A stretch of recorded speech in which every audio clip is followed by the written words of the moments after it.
May signal nyo lang po. Okay na, sir.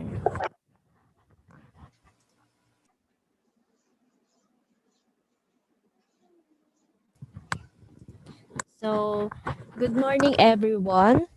Welcome on our third day. I just want to greet all of you who joined on our YouTube live. So, now I will introduce our first speaker for this morning. He is the Chief of the Curriculum Implementation Division, SDO Laguna, writer and author, Country Director for Global Literary Temple and one of the most inspiring teachers in the Philippines and professorial lecturer in the graduate school and international lecturer. Without further ado, let us all welcome Dr. Orlando Valverde. So, Thank hi you. sir. Thank you very much, Ma'am Donna. Good morning to everyone, especially to the officers and staff of the Center for Human Research and Development Foundation, Incorporated, members of the Technical Working Group, our dear participants, friends, ladies and gentlemen, mabuhay. I would like to give you the information about the alternative learning system K-12 basic education curriculum. Maybe some of you familiar about alternative learning system. If not, allow me to share with you what else is all about.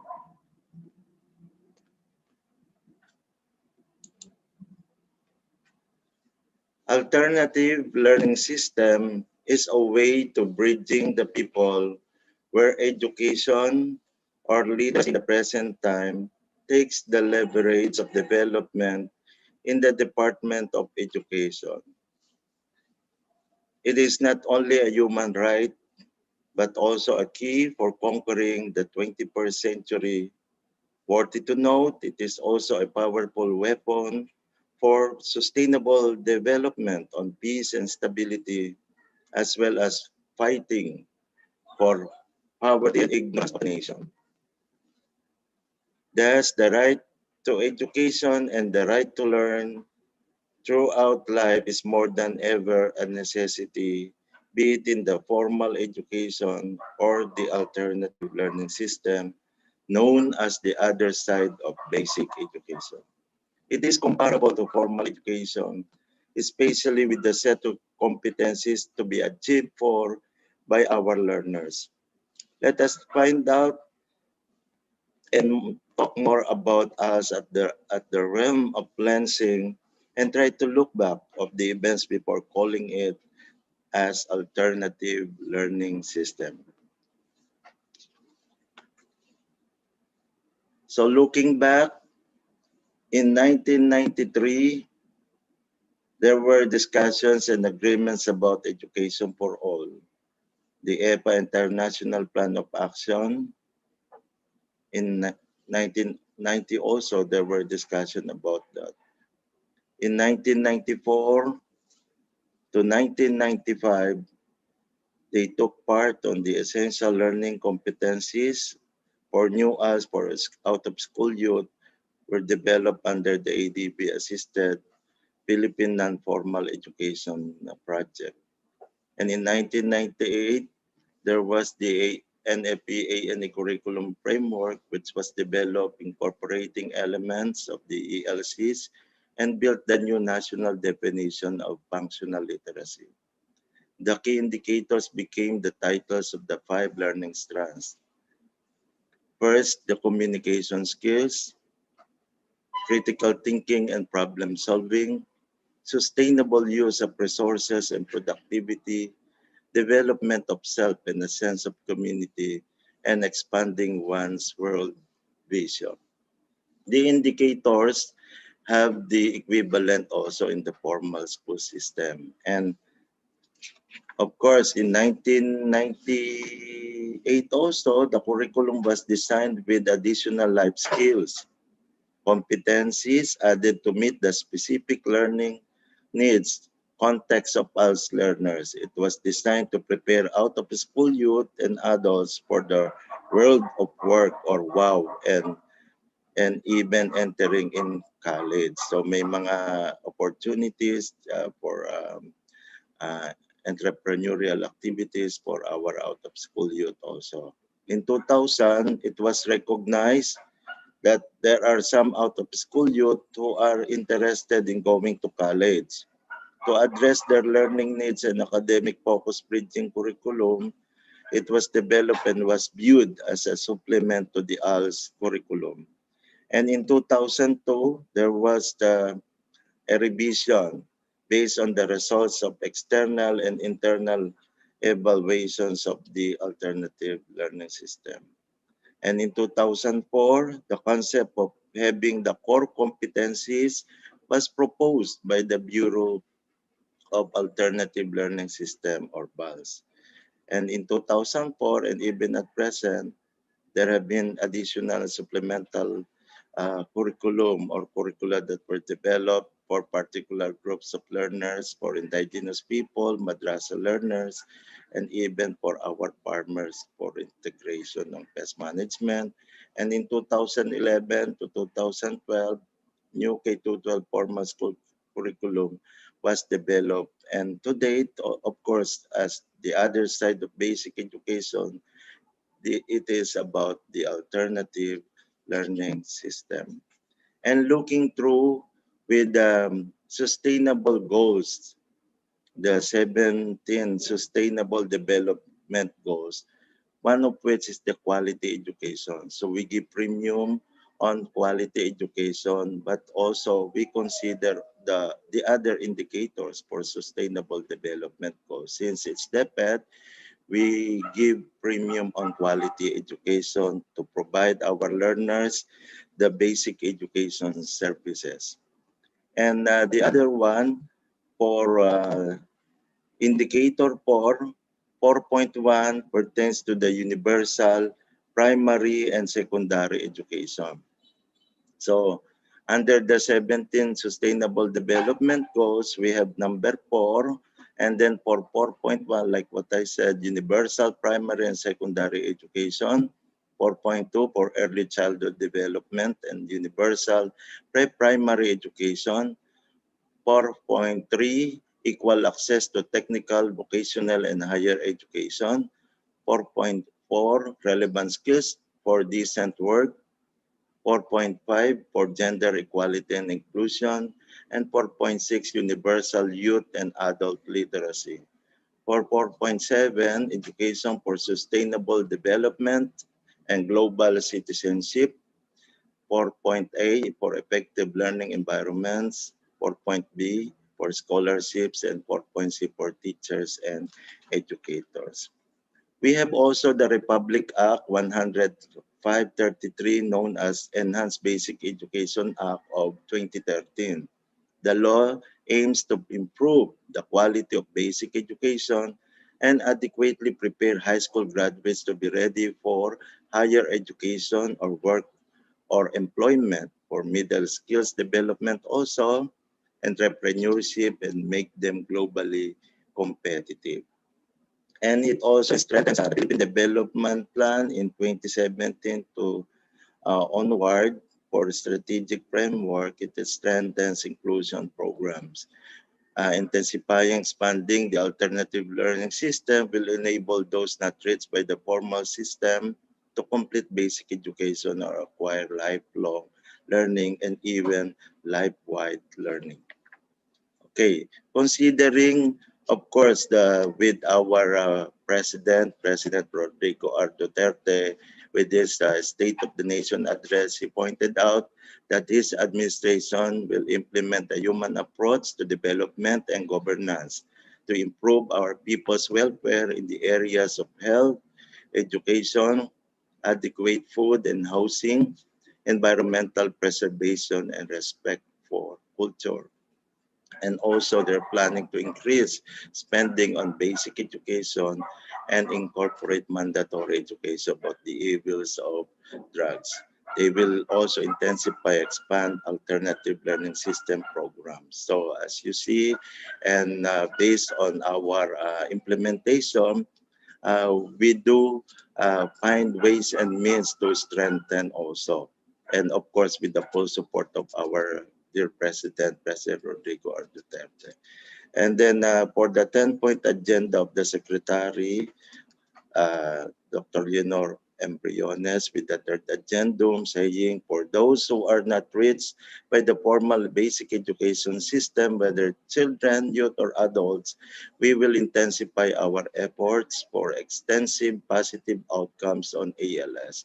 We will do this through better targeting of beneficiaries, broader coverage, prioritization of these programs by implementing units, partnerships, and modalities that fit the circumstances of target learners. A highly successful ALS program will be one of the major legacies of the Duterte administration. There have been many initiatives also within the level of the division and even in the school. And our secretary is very supportive with the implementation of alternative learning system. The ALS K-12 Basic Education Curriculum in 2017 edition, the ALS K-12 Basic Education edition will equip learners with competencies that will prepare them for employment, entrepreneurship, middle-level skills, and higher education. Leading in the landscape of development in ALS, the realities in Philippine education are actually the specific concerns that alternative learning system addresses. On the other hand, to improve student achievement, more textbooks are printed and teachers are given in service trainings for ALS. Basic education is the education intended to meet basic learning needs, which lay the foundation on which subsequent learning can be based. It encompasses early childhood, elementary, and secondary education, as well as the alternative learning system. And for the formal education system and alternative learning system in K-12 basic education curriculum, as you can see in our framework, for our overall goal is for functionally literate, holistically developed Filipino. And we have for formal education system, which has the K-12 curriculum framework, for flexible learning option, classroom-based, blended learning, open high school program. And the project is MISOSA, modified in-school and out-of-school approach, impact on school night high school. And for the national curriculum standards, we have the national assessment framework, flexible entry, re-entry, exit to both streams, through a system of comparability, certification, testing, accreditation, equivalency. And for alternative learning system, we have the ALS curriculum framework for flexible learning options, community-based, blended learning, face-to-face interaction, plus online learning and learning modules. And of course, it is pandemic, so very limited for the face-to-face interaction. However, we intensify our support for our learning centers through our implementers, our mobile teachers, our district as coordinators. And for K-12 basic education program, we have for formal school, we have the kindergarten and the key stages are the following. In grade 1, kindergarten to grade 1, grades 2 to 3, grades 4 to 6, grades 7 to 10, grades 11 to 12. And for us, we have the basic literacy, elementary level or lower level, elementary for the second for advanced level, and we have also for the secondary education for junior high school and soon for the senior high school. Considering the ASK to 12 learning stages, as you can see, we have the basic level, elementary level, and for the secondary level using the learning strands, the new learning strands. So the new learning strands are communication skills that pertains to English, and then communication skill for LS1 for Filipino, LS2 for scientific literacy and critical thinking skills, and for LS3, mathematical and problem solving skills, for LS4, life and career skills, plus NC. We have the LS5, understanding the self and society, And for LS6, we have digital literacy or for citizenship. Okay, global citizenship. Okay, so we have also we have initial steps also for the opening of our senior high schools, and we have been discussing about the senior high school. And now today we have been offering the junior high school, but soon the senior high school will also be implemented. Looking at the framework, we have the senior high school subject specified in the senior high school section of its learning strand. All specialization subjects of any of the following senior high school tracks: sports, arts, and design or TBL. We have also for academic senior high school core subjects, all specialization subjects of any of the academic track strands, middle level skills for and also for employment and entrepreneurship and going to higher education. So how about the design of the IELTS K-12 in 2017 edition? We have the pattern after the K-12 curriculum framework anchored on the following 21st century skills like the information, media, and technology skills, learning and innovation skills, communication skills, life and career skills. Considering also the pictures of the ASCII 212 curriculum currently only contain competencies for basic literacy, elementary level, junior high school level, and there was the development of the as senior high school for, or there have been developments of the as curriculum for year 11, 12, and still ongoing. Substantially aligned with the K to 10 curriculum, but not a mirror image. This means it has more academic focused competencies compared to the old as curriculum, example, the science, mathematics, English, Filipino, or communication skills. How about the other ways on how to highlight the implementation of K to 12 using our as curriculum? It uses also the standards or standard terminologies and coding system. All learning strands in the have been enhanced to integrate 21st century learning competencies and concepts. And of course, designed to equip us learners with necessary minimum foundational competencies that will prepare them for the senior high school program, respond to the unique context of us learners. Example for the out-of-school youth and adult learners. Some competencies may be similar in focus and scope to that found in the formal school curriculum, but have been rewarded, modified, adapted to fit the learning context of ALS learners. Other features are there are examples of application also of competencies in everyday life which have been included to help guide the implementation of the curriculum by us learning facilitators and development of appropriate, relevant, liberating, responsive learning materials and learning assessment tools. Of course, the implementation of the curriculum by us practitioners will require contextualization of the learning competencies to align with different learning contexts, needs, and situational realities of different ALS learners. How about the other features?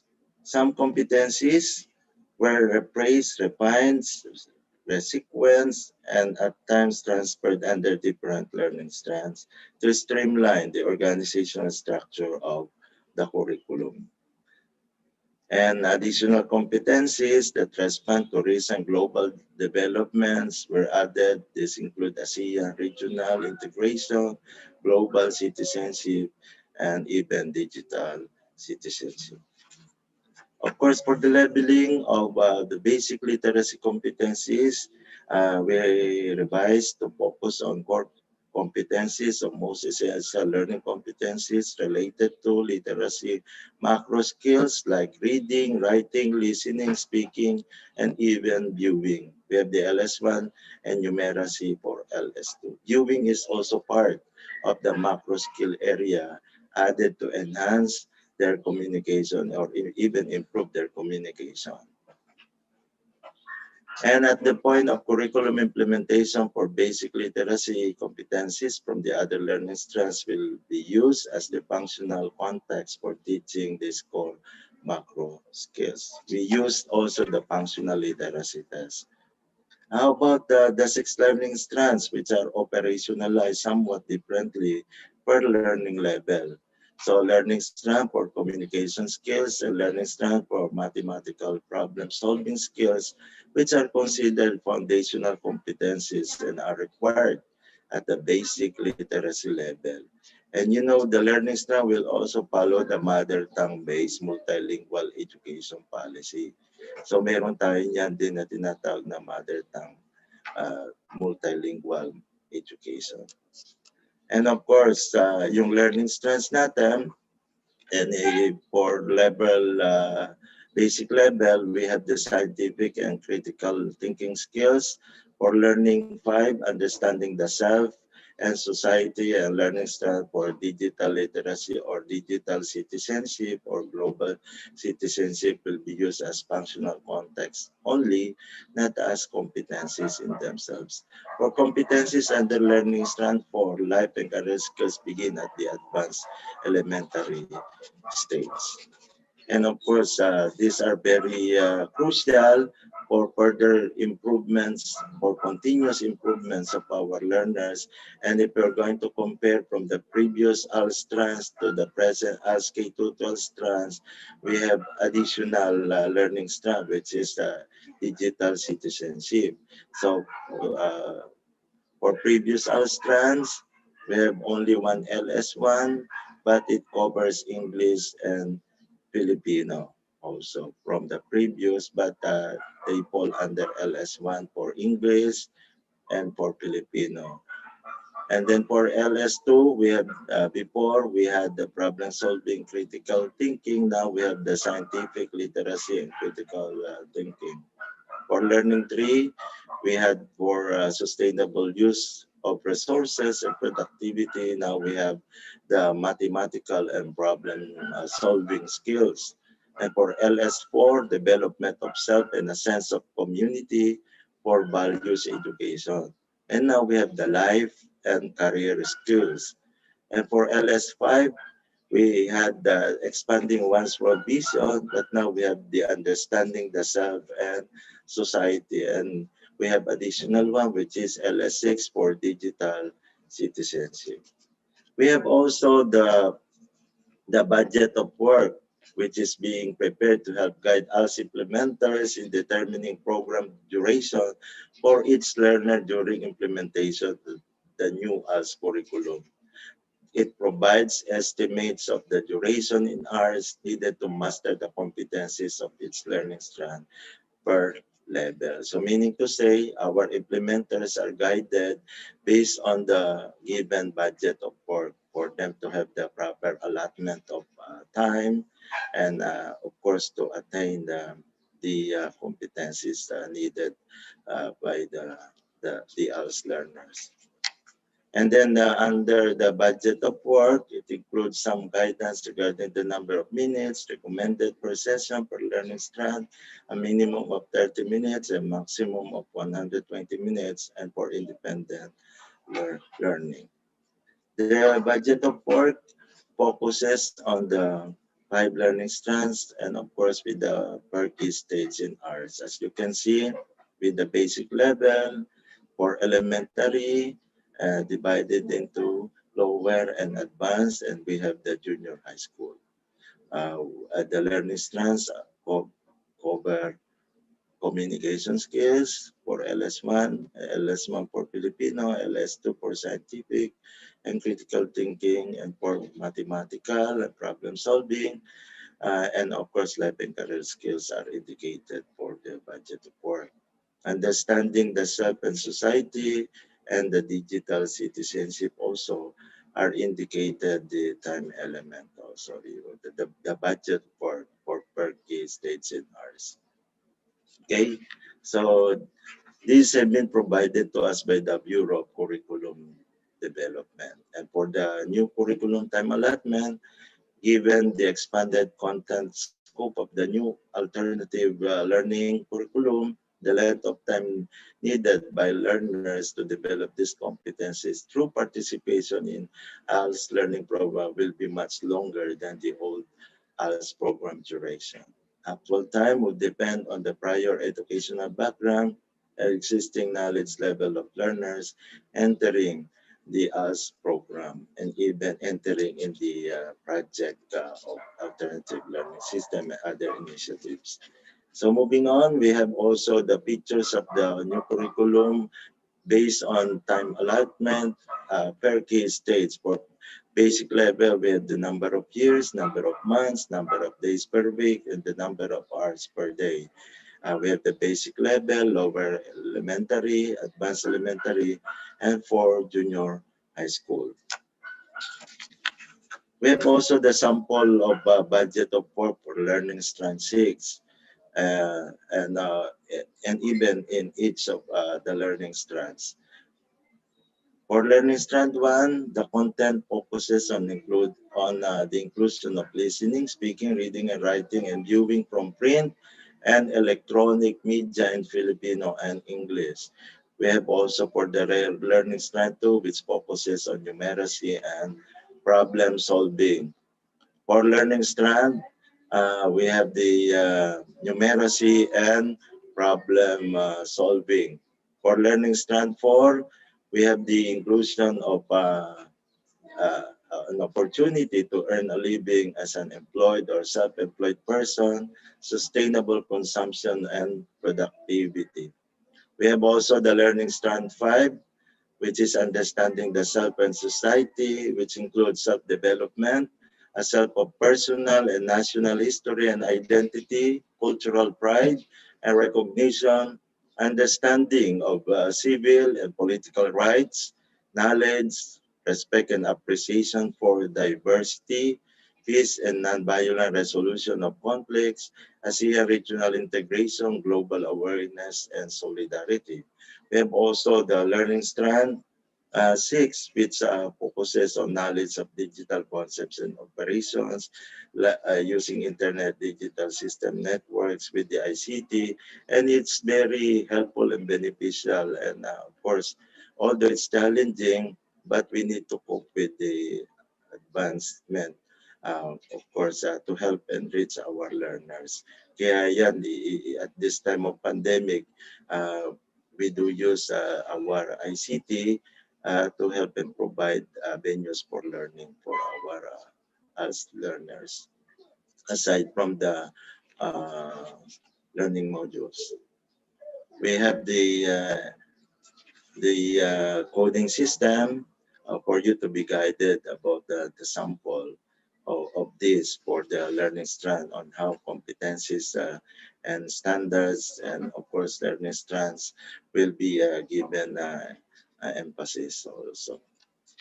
And then the components of the alternative learning system for K-12 basic education curriculum in 2017 and up to this time, we have the narrative description, schematic diagram, content standard, performance standard, learning competency, we have the coding system, and the levels.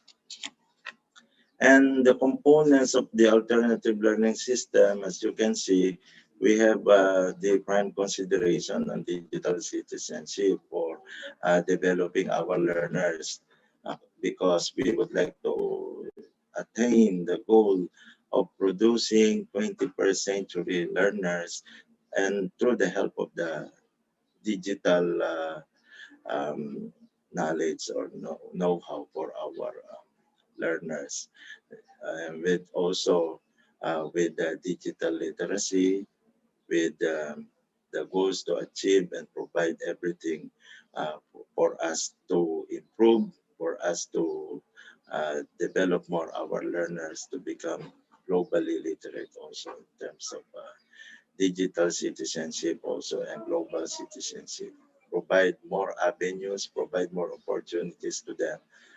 And nowadays, our learners have been provided with lots of opportunities to excel and to have more skills about learning strand 6. And then, of course, we also have other ways for schematic diagram and the other components using the content standard uh, and then the performance standards. And then we have also the learning competency, and we have also for the coding, and then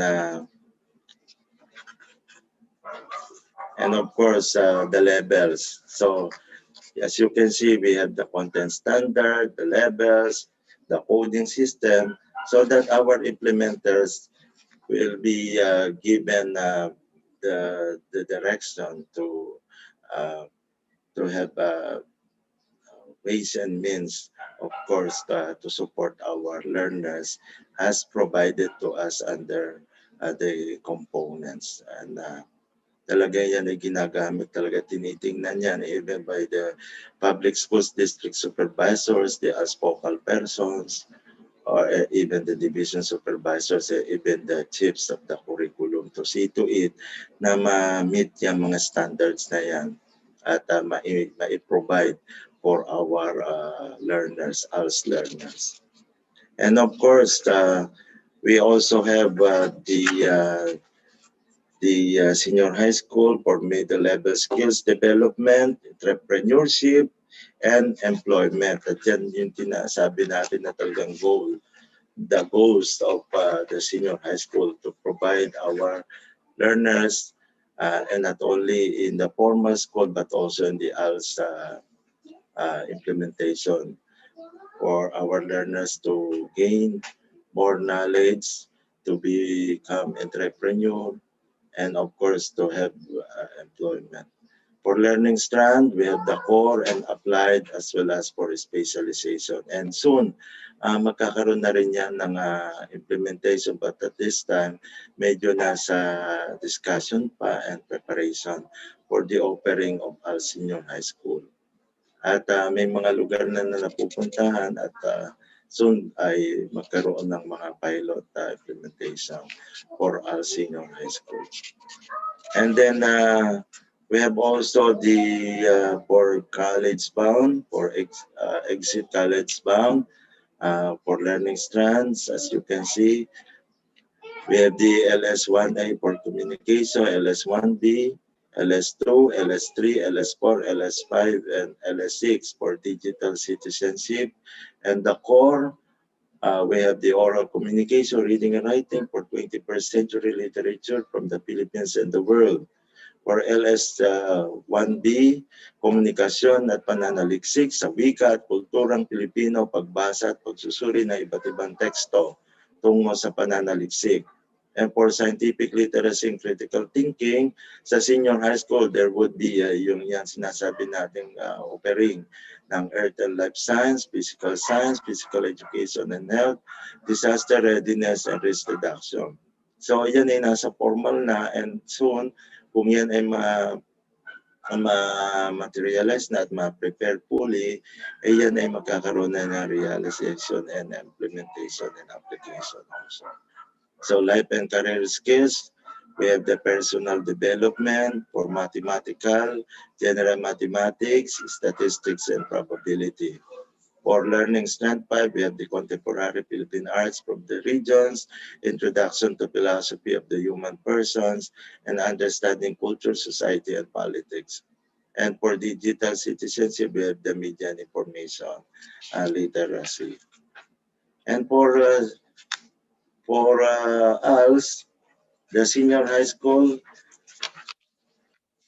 will equip them and will prepare them for employment, entrepreneurship also, and with the core subjects and applied subjects. How about the general observations for the strengths of alternative learning system? We have the content, scope of the individual learning strands, is comprehensive. Curriculum is substantially aligned to the formal school's senior high school, but not a mirror image. Mastery of the listed competencies would effectively equip us learners with necessary prerequisite competencies for different post programs, options for employment, self-employment, entrepreneurship, for vocational technical skills, training, and uh, and other opportunities for them. All learning strands have a bedrock conceptual framework which seeks to explain the underlying logic and structure of the strand. And of course, efforts have been made to ensure logical sequencing of competencies within clusters of competencies. The curriculum incorporates tests, the National Competency Certification, NC, or options to enhance employability and work readiness of all senior high school completers.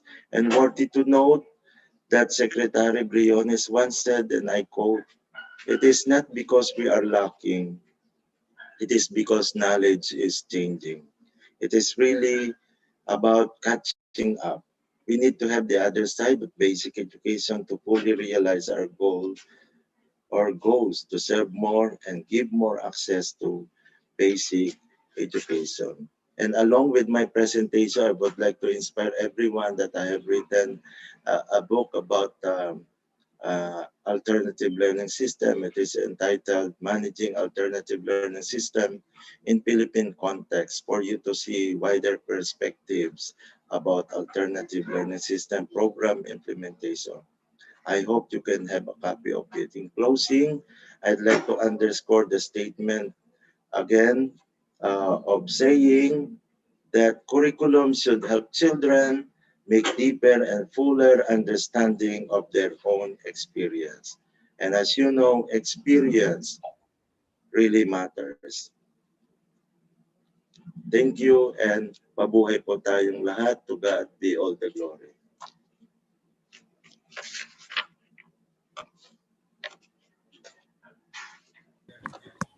Hi sir, sorry po for the interruption. Okay na, Nawala nawala na-end, po yung internet. na-end ko naman po na ano ma'am. Okay po. Yes po ma'am. Okay po ba ma'am? Apa. Sige sir. Magko-continue pa po ba ako ma'am? Natapos ko na po. Okay. I-ano ko na lang kayo sir. Recorded naman yun eh, na ma'am. Apa, apa. A-award po sir. Ay, thank you very much po ma'am. Apa.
So, please allow me to share my screen for the certificate of recognition to Dr. Rolando Valverde. On behalf of Center for Human Research and Development Foundation Incorporated, we would like to award this certificate of recognition to Dr. Orlando Valverde for being our research speaker in the Educators Congress and International Seminar Workshop on Designing Learning Experience on Alternative Learning System, held on July 4, 2021 in Quezon City, given this 4th day of July in the year of our Lord, 2021 in Quezon City, Philippines. Signed by our President, Ms. Virginia P. Capus, our Program Director, Mr. Jeffrey M. Mayor, and our Secretariat, Ms. Cheryl B. Falconitin. So, thank you, sir, for this day. Thank you very much, Ma'am Donna, and of course to the President, Ma'am Virginia P. Capus, and the Program Director also and the Secretary. So thank you very much for giving me the opportunity to share my knowledge about alternative learning system. Okay, Thank you po at sir. Thank mabuhay you po tayo. po. Thank you, sir. Bye-bye po. Okay po, okay na po, Ma'am Donna. Apo, okay na, sir. Thank you Ito po. ba mag-picture tayo? Sige Pwede po, ba sir. picture lang? Sige po, sir. Alam, picture lang. Ma'am, pati yung certificate pwede yung mapabalik para Okay. lang ma-picturean ko. Okay po. Okay, sir.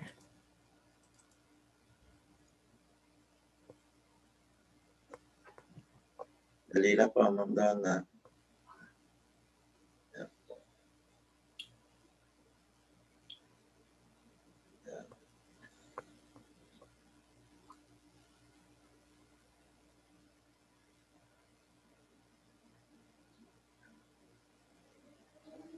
Yes po. Ma'am, tayo ma'am. Picture ako tayong Okay po. dalawa. Okay, sir. Yan. Ay, ayan, ayan ma'am, Ma'am Donna. Thank you po, ma'am. Thank you. Thank you Thank you po po. sa Thank pagka... you. Sorry ulit, sir, sa interruption po. Okay. Sige po. Thank you po. Thank you. Bye-bye Ingat po and po. best regards. Apo. Thank you.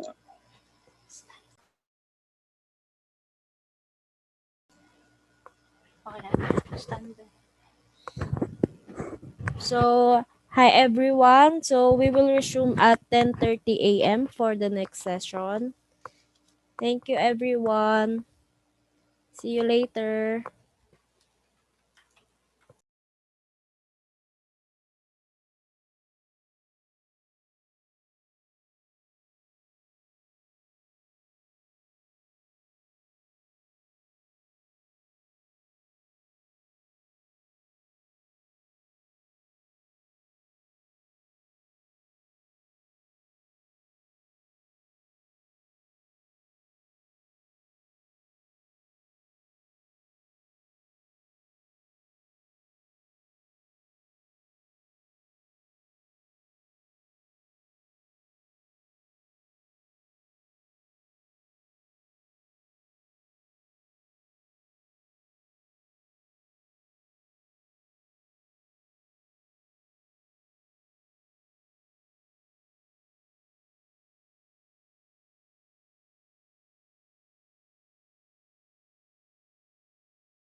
Hi, ma'am.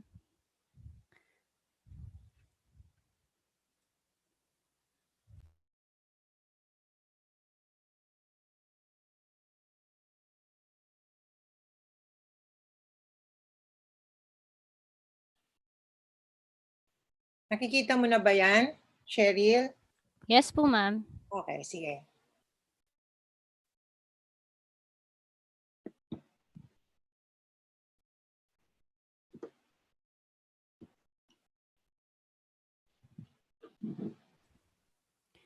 Good morning, everyone. Welcome back for our next session. It is my honor to introduce to you our next speaker for this morning. Our speaker is an educator, book author, and motivational speaker. She was able to publish textbooks for basic education. She is the author of the book Mind Power, Bakit Di Mo Makuha Ang Gusto Mo? Without further ado, let us all welcome Miss Isabelina Ilarde. Hi, good morning, everyone. Oops. Good morning, everyone. Welcome to my talk on the power of the mind. I just want to inform you that this seminar is all about yourself, all about you. It's not about anyone else but you. So what I want you to do in this session is to focus on what I'm going to say and focus on what I'm going to say. And if you want to take down notes, you can do so. And so I'd like to start right now. Okay, are you ready? So the title of our seminar is Mind the Power Within. Bakit natin ginawang The Power Within ang title natin? Kasi unang-una, bago natin pag-aralan ng ibang bagay, dapat munang makilala natin ang sarili natin. Karamihan sa atin, hindi nakikilala ang sarili niya. Kasi masyadong maraming nakikita sa surrounding, sa environment. So, sometimes we miss the point. We miss learning things about ourselves. So, what is our power within? Okay? Let's begin with what we have inside, how we are created. Bata, paano ka ginawa? Sasabihin mo, bakit kailangan malaman ko kung paano ako ginawa? Natural. Kailangan malaman mo kung anong meron ka, kung ano ang powers mo, kung anong instrument ang pwede mong gamitin sa pagtahak mo sa buhay mo. So, we are created with two kinds of mind. The conscious mind and the subconscious mind. Pag-aralan muna natin unconscious mind kasi yun ang ginagamit natin. Okay? Ang conscious mind ay nasa utak, in the brain. An organ that can get tired. Kailangan itong ipahinga sa pamamagitan ng pagtulog from 7 to 8 hours. Now, bakit kailangan mong matulog ng 7 to 8 hours? Bakit kailangan mong ipahinga ang brain?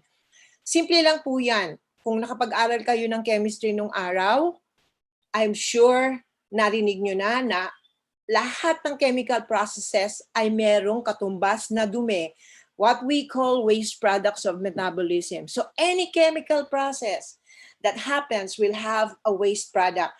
And the brain uses chemical process. So tuwing nag-iisip tayo, lahat ng ginagawa natin sa brain, ang katumbas po niyan ay magkakaroon ng dumi ang ating utak. Ngayon, habang tayo po ay natutulog from 7 to 8 hours, nililinis po yan para po kayong nagpapacar wash ng brain ninyo. Kaya natatanggal lahat ang dumi. Kung kulang ang tulog nyo, may mga naiiwan pang dumi. Ano pang dapat ninyong matutunan tungkol sa conscious mind? The conscious mind controls 5% of our daily activity. Ang liit lang, di ba? But it is the thinking and the creating mind. It generates free will. Dito tayo binigyan ng free will na napaka-importante kasi walang pwedeng pumilit sa atin kung ayaw natin, hindi tayo pwedeng pilitin. Yan ang tinatawag na free will. Now, dun sa mga techie dyan, yung brain natin, yung conscious mind natin, processes only 40 bits of data per second. Hindi naman siya masyadong mabilis, di ba? Pero okay na rin, okay? It can direct the subconscious mind. Yan ang maganda. Okay. Now, ano pa ang ginagawa niya? It is the gatekeeper or the tagabantay of the subconscious mind. because it guards the subconscious mind against fear, worry, poverty, diseases, and evils of our kind. Bakit niya binabantayan? Kasi lahat itong mga minention ko, lahat yung binasa ko, lahat ng yan ay hindi dapat pumapasok sa inyong subconscious mind kasi lahat ng yan ay basura. Ano pa ang dapat niyong malaman? This is where learning takes place. Kung hindi mo nakita, nadinig, nahawakan, nalasahan, naamoy, hindi mo matututunan. And all these 5 senses are found in the conscious mind. It is where all forms of emotion take place, like love, hate, fear. It is also where imagination, fantasy, and dreams take place. Dito tayo nangangarap. Ano bang gusto mong mangyari sa buhay mo? Okay? Sino bang gusto mong mapangasawa? Anong bahay ang gusto mong tirhan? Yan, lahat ng yan ay nangyayari sa inyong conscious mind. It is also where decisions are made and where beliefs, biases, discriminations are formed. Okay? And it will start to develop only at the age of 7. Wow! Yan ang mabigat. Okay? It will start to develop only at the age of 7. So, nakikita nyo ngayon sa screen. Nakikita ba ninyo sa screen ang utak? Ayan, ang utak ng tao. Pare-pareho ang size at volume ng utak ng lahat ng tao sa buong mundo. Huwag mong isipin na mas malaki ang utak ni Albert Einstein sa iyo because hindi totoo yan. Okay? Iba ang dahilan kung bakit siya genius. So, kung ano man ang ginawa ni Albert Einstein sa kanyang conscious mind at saka sa brain niya, kaya nyo ding gawin yon. Alam nyo ba na grabing galing ng ating conscious mind?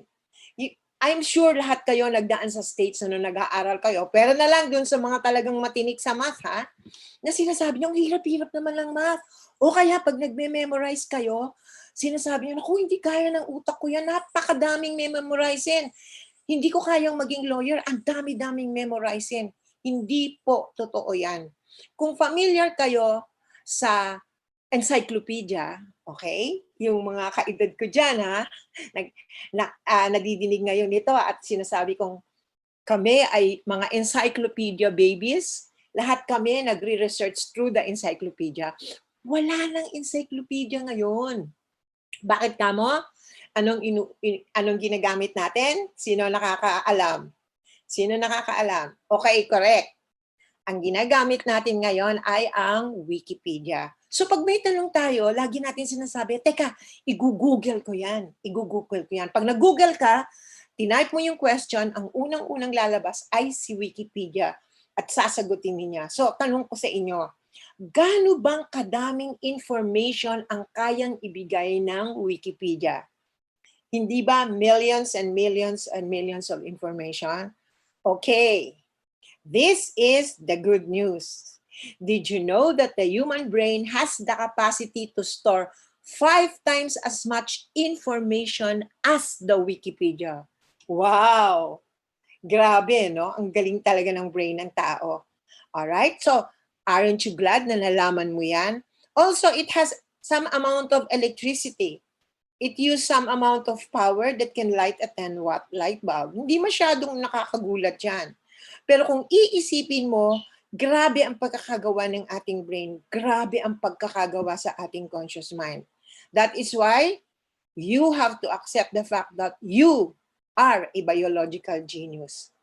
Sabihin mo sa sarili mo, I am a biological genius. I am a biological genius. Yan. Keep that in mind. So let's now move on to the next part. Okay? Did you also know that the greatest discovery of the 20th century is the existence of the subconscious mind? Bakit kamo? Before the 20th century, hindi alam ng tao na meron siyang subconscious mind. And nakakahinayang. Nakakahinayang kasi hindi mo alam na dyan sa conscious mind, nandyan ang pinakamatinding power.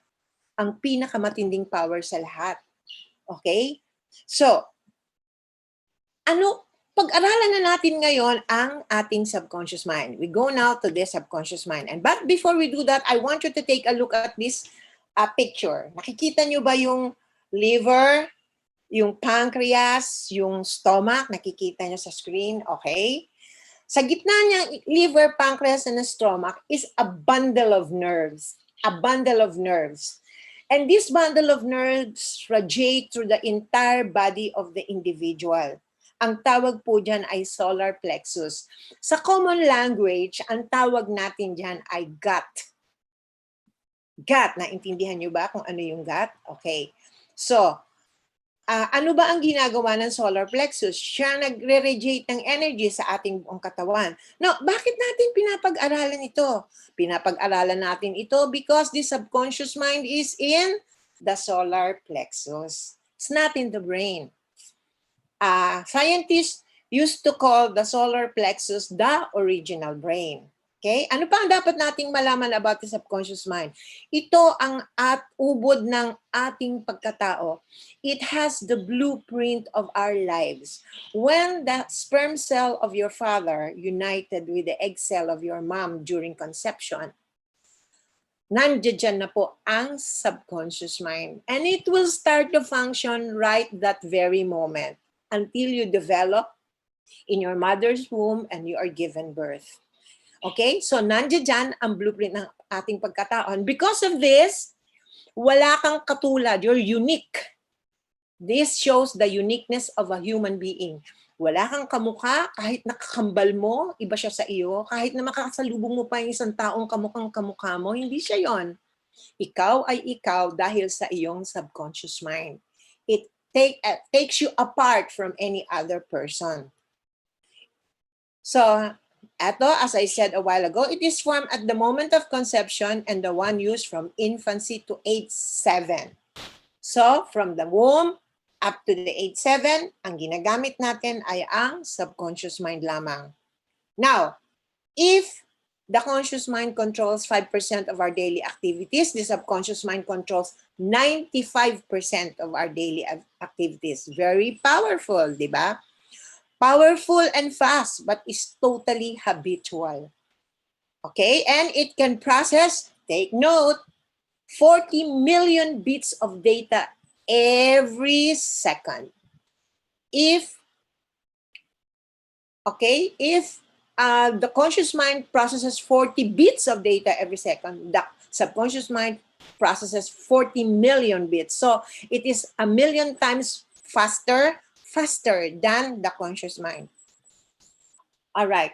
The subconscious mind is the subjective mind. Hindi nagdidesisyon, hindi siya nag-uutos, does not reason, hindi alam ang tama sa mali. Ang nagre-reason ay ang conscious mind, ha?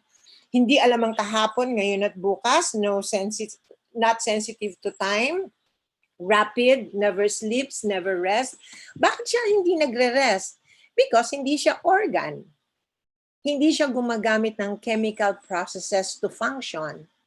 Okay? So, hindi siya napapagod. Wala siyang mga waste products of metabolism. Ano pang dapat niyong malaman? It controls all the processes in your body and therefore controls your health. Okay? Hindi niyo pinapapansin kung paano coordinated ang paghinga niyo sa pagtibok ng puso ninyo at pati ang digestion ninyo at excretion ninyo at sabihin na natin, ang buong katawan natin ay synchronized. If you are healthy, your whole body is synchronized. Ikukumpara ko yan ngayon sa isang orchestra. Di ba ang orchestra ay maraming mga musicians na may kanya-kanyang hawak na mga instrument? Okay. Kapag itong orchestra na to, na may hawak ng iba-ibang instrument, ay sabay-sabay na tinugtog ang instrument. Ano mangyayari? Hindi ba napakaingay, ang sakit sa tenga, ang sakit sa ulo? Pero pag dumating na yung conductor at sinabi na ng conductor, okay, pagkumpas ng conductor kung sinong magpapiano, sinong magva-violin, sino ang magigitar, then we will produce a beautiful symphony, a beautiful music. Ganyan po ang trabaho ng subconscious mind. Para siyang conductor ng ating health. So yan ang kanyang basic job when it comes to our health. Giving us idea, no? All right. Now, it creates your reality out of the program installed in it from conception to age 7. Bakit from conception? Kasi habang nandoon tayo sa loob ng womb ng ating ina, ang ating subconscious mind ay nagfa-function dahil nakakakita siya kahit walang mata.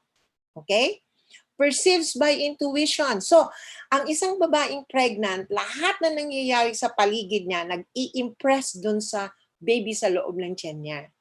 That's why a lot of people, a lot of doctors are preaching that dapat ang isang buntis na babae ay masaya. Hindi nagkakaroon ng problema. Because lahat ng sasabihin ninyo ay nag-i-impress dun sa baby sa loob ng womb. Ganun po yun. So, hindi natin ngayon alam na nung tayo ay nasa womb ng mother natin at nung tayo ay 1 to 7 years old, kung ano ba ang natutunan natin na impress sa atin na nag-create ng ating blueprint. Yan ang malaking problema. So, it perceives by intuition. Okay? It has the power to communicate with others. Nakakabasa ng isip ng iba. Di ba kung minsan nakakagulat na may kausap ka, tapos biglang iniisip mo, nag-iisip ka ng negative something dun sa kausap mo. Tapos parang biglang nagre-react yung kausap mo. Kasi yung subconscious mind niya, nababasa yung subconscious mind mo. Okay? So, ingat-ingat lang ng iniisip ha, mga kapatid. Okay? It can receive intelligence and transfer it to people at a distance. Alright? And, alam nyo ang tawag doon, di ba? Mental telepathy. Okay, I'm sure a lot of you have experienced mental telepathy. It's a hotline to God. Dito po tayo kinakausap ng Panginoon. Of course, hindi tayo makakarinig ng boses. Ang ma-feel lang ng gut feeling natin. Yung gut feeling na yon, yun ang napaka-importante kasi doon nag-i-impress sa inyong gut ang pagkausap sa inyo ng Panginoon. So maaring sinasabing, huwag kang umalis ngayon, delikado sa iyo ang lumabas ng bahay ngayon. So, meron kang gut feeling na parang ayaw mong umalis ng bahay ng ganyang araw. Ganun po yun. Okay. Now, the next one that we are talking about is that the subconscious mind is apart and in harmony with the universal mind. Same in quality but different in degree. So mapapansin niyo na yung salitang universal mind is capitalized. So I'm sure you have presumed that it's referring to God. So if I change that to the word God, the subconscious mind is apart and in harmony with God. Same in quality but different degree. Ano bang pinag-uusapan natin dito? Gusto kong tignan ninyo itong picture na to. Okay? I am sure yung mga romantic dyan, ang unang nakita, sunset. Hindi po yan ang gusto kong makita ninyo. Ang gusto kong makita ninyo ay yung tubig. Okay, yung dagat. I am sure at one time in your life, nakasakay na kayo sa vapor. I hope na nasa kalagitnaan kayo ng dagat at walang island sa harap, walang island sa likod, wala sa left, wala sa right. Parang you're in the middle of nowhere. Dahil ang dagat ay napakalawak, napakalaki. So, kung tatanungin kita, ang dagat na yan, na may tubig, alam mo kung anong nagagawa ng tubig, di ba? H2O, kahit napakagaling ng tubig. Superstar yan sa chemistry at sa biology. Kung walang tubig, wala tayo dito sa mundo. Kailangan natin yan. So much so na lahat ng mga scientists gusto nilang malaman, may tubig kaya sa Mars? Kung may tubig kaya sa Mars, ano kaya yon? Pareho kaya ng tubig sa Earth? Kung may tubig sa Moon, pareho kaya ng tubig sa Earth? Kapatid, kapag H2O siya, kahit sa ang panig ng universe, tubig po siya. At ang tubig ay alam na ninyo ang nagagawa, di ba? Ngayon, kung kukuha ba ako ng isang patak na tubig dyan sa dagat na yan, maiiba ba siya dahil isang patak lang siya? Hindi, di ba? Pareho din siya nung dagat sa tubig. Now, bakit ko pinakikita yan? I'm using that as an analogy. So, I'm going to refer to the ocean as if it is God. Sino kaya yung patak-patak na tubig na yun na sinasabi ko? Okay, tama? Yung patak-patak na tubig na yun ay tayo. So, anong ibig sabihin? Anong klaseng power ang iniisip natin dito or tinutukoy natin dito? Ito yung power to create. Okay? We all know that God is a creator, but He is a creator with a capital letter C. Why capital letter C? Because He creates something out of nothing. Now, the question, are we creator too? Yes, we are. We are created to be creator. But don't be so mayabang because we are only a small creator with the small letter C.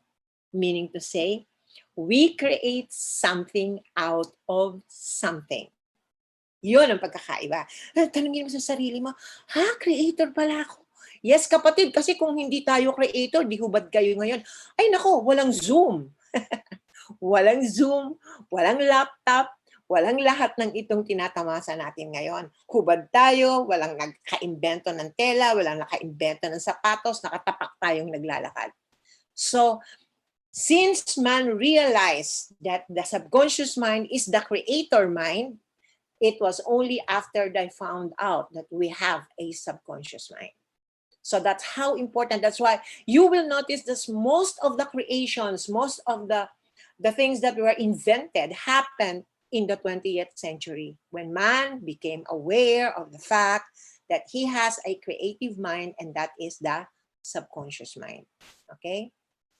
Now, God is all power, all wisdom, and is everywhere. Your subconscious mind is a part of it. You have access to it. If you fail to avail yourself to it, you have no one to blame but yourself. For as the drop of water in the ocean shares in all the properties of the ocean water, so you share in that property and all wisdom of the universal mind. Okay? Now, every information that enters the subconscious mind of a person stays there until the day he dies. Mabuti na lang dahil sa advancement of science. Now, in the 20th century, okay, and we have discovered a lot of ways to remove the certain things that are in the negative things that are in the subconscious mind. So ang tanong, paano ba pumapasok itong mga thoughts na to sa subconscious mind? Kung delikado, paano natin mapipigil? Ano ang paraan na pumasok siya sa subconscious mind natin? Unang-una, again, I say, information that enters the child's mind from the first trimester of pregnancy up to age 7. Okay? The subconscious mind is very active at this stage. Ano pa? Thoughts that you repeatedly think about, especially before you sleep. Ano ba yung iniisip mo before you sleep? Hindi ba iniisip mo yung problema, yung kinaiinisan mo, yung kinakagalitan mo, yung taong hindi mo mapatawad? Wow! Yan, papasok yan sa iyong subconscious mind. Mag-ingat, kapatid. And the habits you form, pag-drive, pag-gaganchilyo, pag-ninit, pagsakay sa bisikleta, pag-piano, lahat yan, pumasok na yan sa iyong subconscious mind because paulit-ulit mo siyang ginawa. Tignan niyo yung mga batang nagme-memorize ng periodic table. Paulit-ulit nilang mini-memorize ang periodic table. So, pag binigla mo yan, sasabihin mo, 10 times 2, alam nila kagad ang sagot. Diba? Alam nila kagad ang sagot. Because it takes 21 days to develop a habit.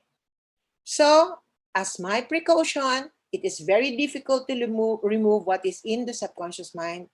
And this becomes the blueprint of your life. So, mga magulang, mag-ingat sa first 7 years of the life of your children. That is why a lot of people call it the 7 golden years of a child, because that is where everything that enters in the mind, knowing that the kid knows very little or none at all, lahat ng sasabihin mo dyan, papaniwalaan niya at papasok lahat sa kanyang subconscious mind. So, okay, enough of that. Now, the language of the subconscious mind is the feeling. Hindi words. Hindi rin emotion. Feelings. So, if emotions and thoughts are in the conscious mind, feeling is in the subconscious mind. May matinding power sa mabuti kapag inutusan siya ni conscious mind na gawin ang isang bagay at mabuti ito, sobrang galing ni subconscious mind. Dito nang gagaling ang lahat ng dahilan sa buhay natin. Oh my God, dito ba talaga? Yes. Hindi dahil sa nanay mo, Hindi dahil sa tatay mo, hindi dahil sa asawa mo, hindi dahil sa anak mo, hindi rin dahil kay tadhana, because faith or tadhana brings you only up to a certain point. Kaninong pamilya ka ipinanganak, yun ang tadhana mo. And from there, it's all up to you. Paano mo isasagwan ang bangka ng buhay mo kasi walang ibang makakagawa nun kundi ikaw lang. Kaya lahat ng nangyayari sa buhay mo ngayon, ikaw ang dahilan. Masakit man ito, you have to accept. If you want to change, if you want to be successful, you have to change. If you're after success, you have to realize this right from the very start. Okay? If it's any consolation, the subconscious mind never dies. Once it is created, it will continue to live forever. Mamamatay ang katawan, mabubulok ang katawan, pero ang subconscious mind ay mananatiling nag-e-exist and will go back to where or to the one who created it. It will continuously live forever. It never dies. So if it's any consolation for those who have lost a loved one, this is true. Okay? And the last one, governed by the law of attraction. So eto na naman tayo sa law of attraction. Ang daming mga taong na-hook up dito sa law of attraction in the last decade or so. Binabasa niyo yung the book na The Secret, di ba? Tapos, hanggang matapos niyo yung libro, hindi niyo pa rin alam kung ano yung The Secret. Secret pa din siya. Kasi yung title ng book hanggang ngayon, The Secret pa din. Pero, nakakapagtaka kung paano kinomplicate ng media at ng mga tao ang law of attraction. Kasi ako, grade 1 pa lang ako, tinuro na ng teacher ko sa amin yung law of attraction. Kayo ba hindi tinuro ng teacher ninyo? Aba, dapat yung teacher ninyo, grade 1 pa lang, tinuturo na yung law of attraction. Bakit? Ano ba yung law of attraction? Ito lang po siya. Kung anong yung tinanim, siya mong aanihin. Yan po ang law of attraction. Alam nga namang nagtanim ka ng mangga, ang aanihin mo ay chiko. Hindi po ba? Nagtanim ka sa universe ng negative things. All these negative things will come back to you. Very important law that God created for us that we must follow. Okay? Let's make it into English. What you sow is what you reap. Okay? Paano natin yan i-apply? To put it simply, ganito lang po yan. Okay? When you complain, you have more to complain about. Di ba? Okay. Kasi pag nag-complain ka, sabi ni Universal Mind, ay, gustong-gusto niyang mag-complain. Bibigyan ko siya ng maraming i-complain niya. Okay? So, nagising ka sa umaga, nag-complain ka, the whole day ka magko-complain. Alright. Now, when you are happy, you will have many more to be happy about. So, saan kayo? Sa complain o sa happy? If you are angry, you will have more to be angry about. Okay? And when you are grateful, you have more to be grateful about. In the past months, so many people I hear are thinking of negative things about some people. And they put it in Facebook, they put it in media, and okay, they forgot that there is such a thing as the lesson of time, or what we call karma. Okay? When the bird is alive, it eats ants. But when the bird dies, the ants eat the bird. Lahat ng bagay ay nagbabago. Ang mundo ay umiikot. It's like a wheel.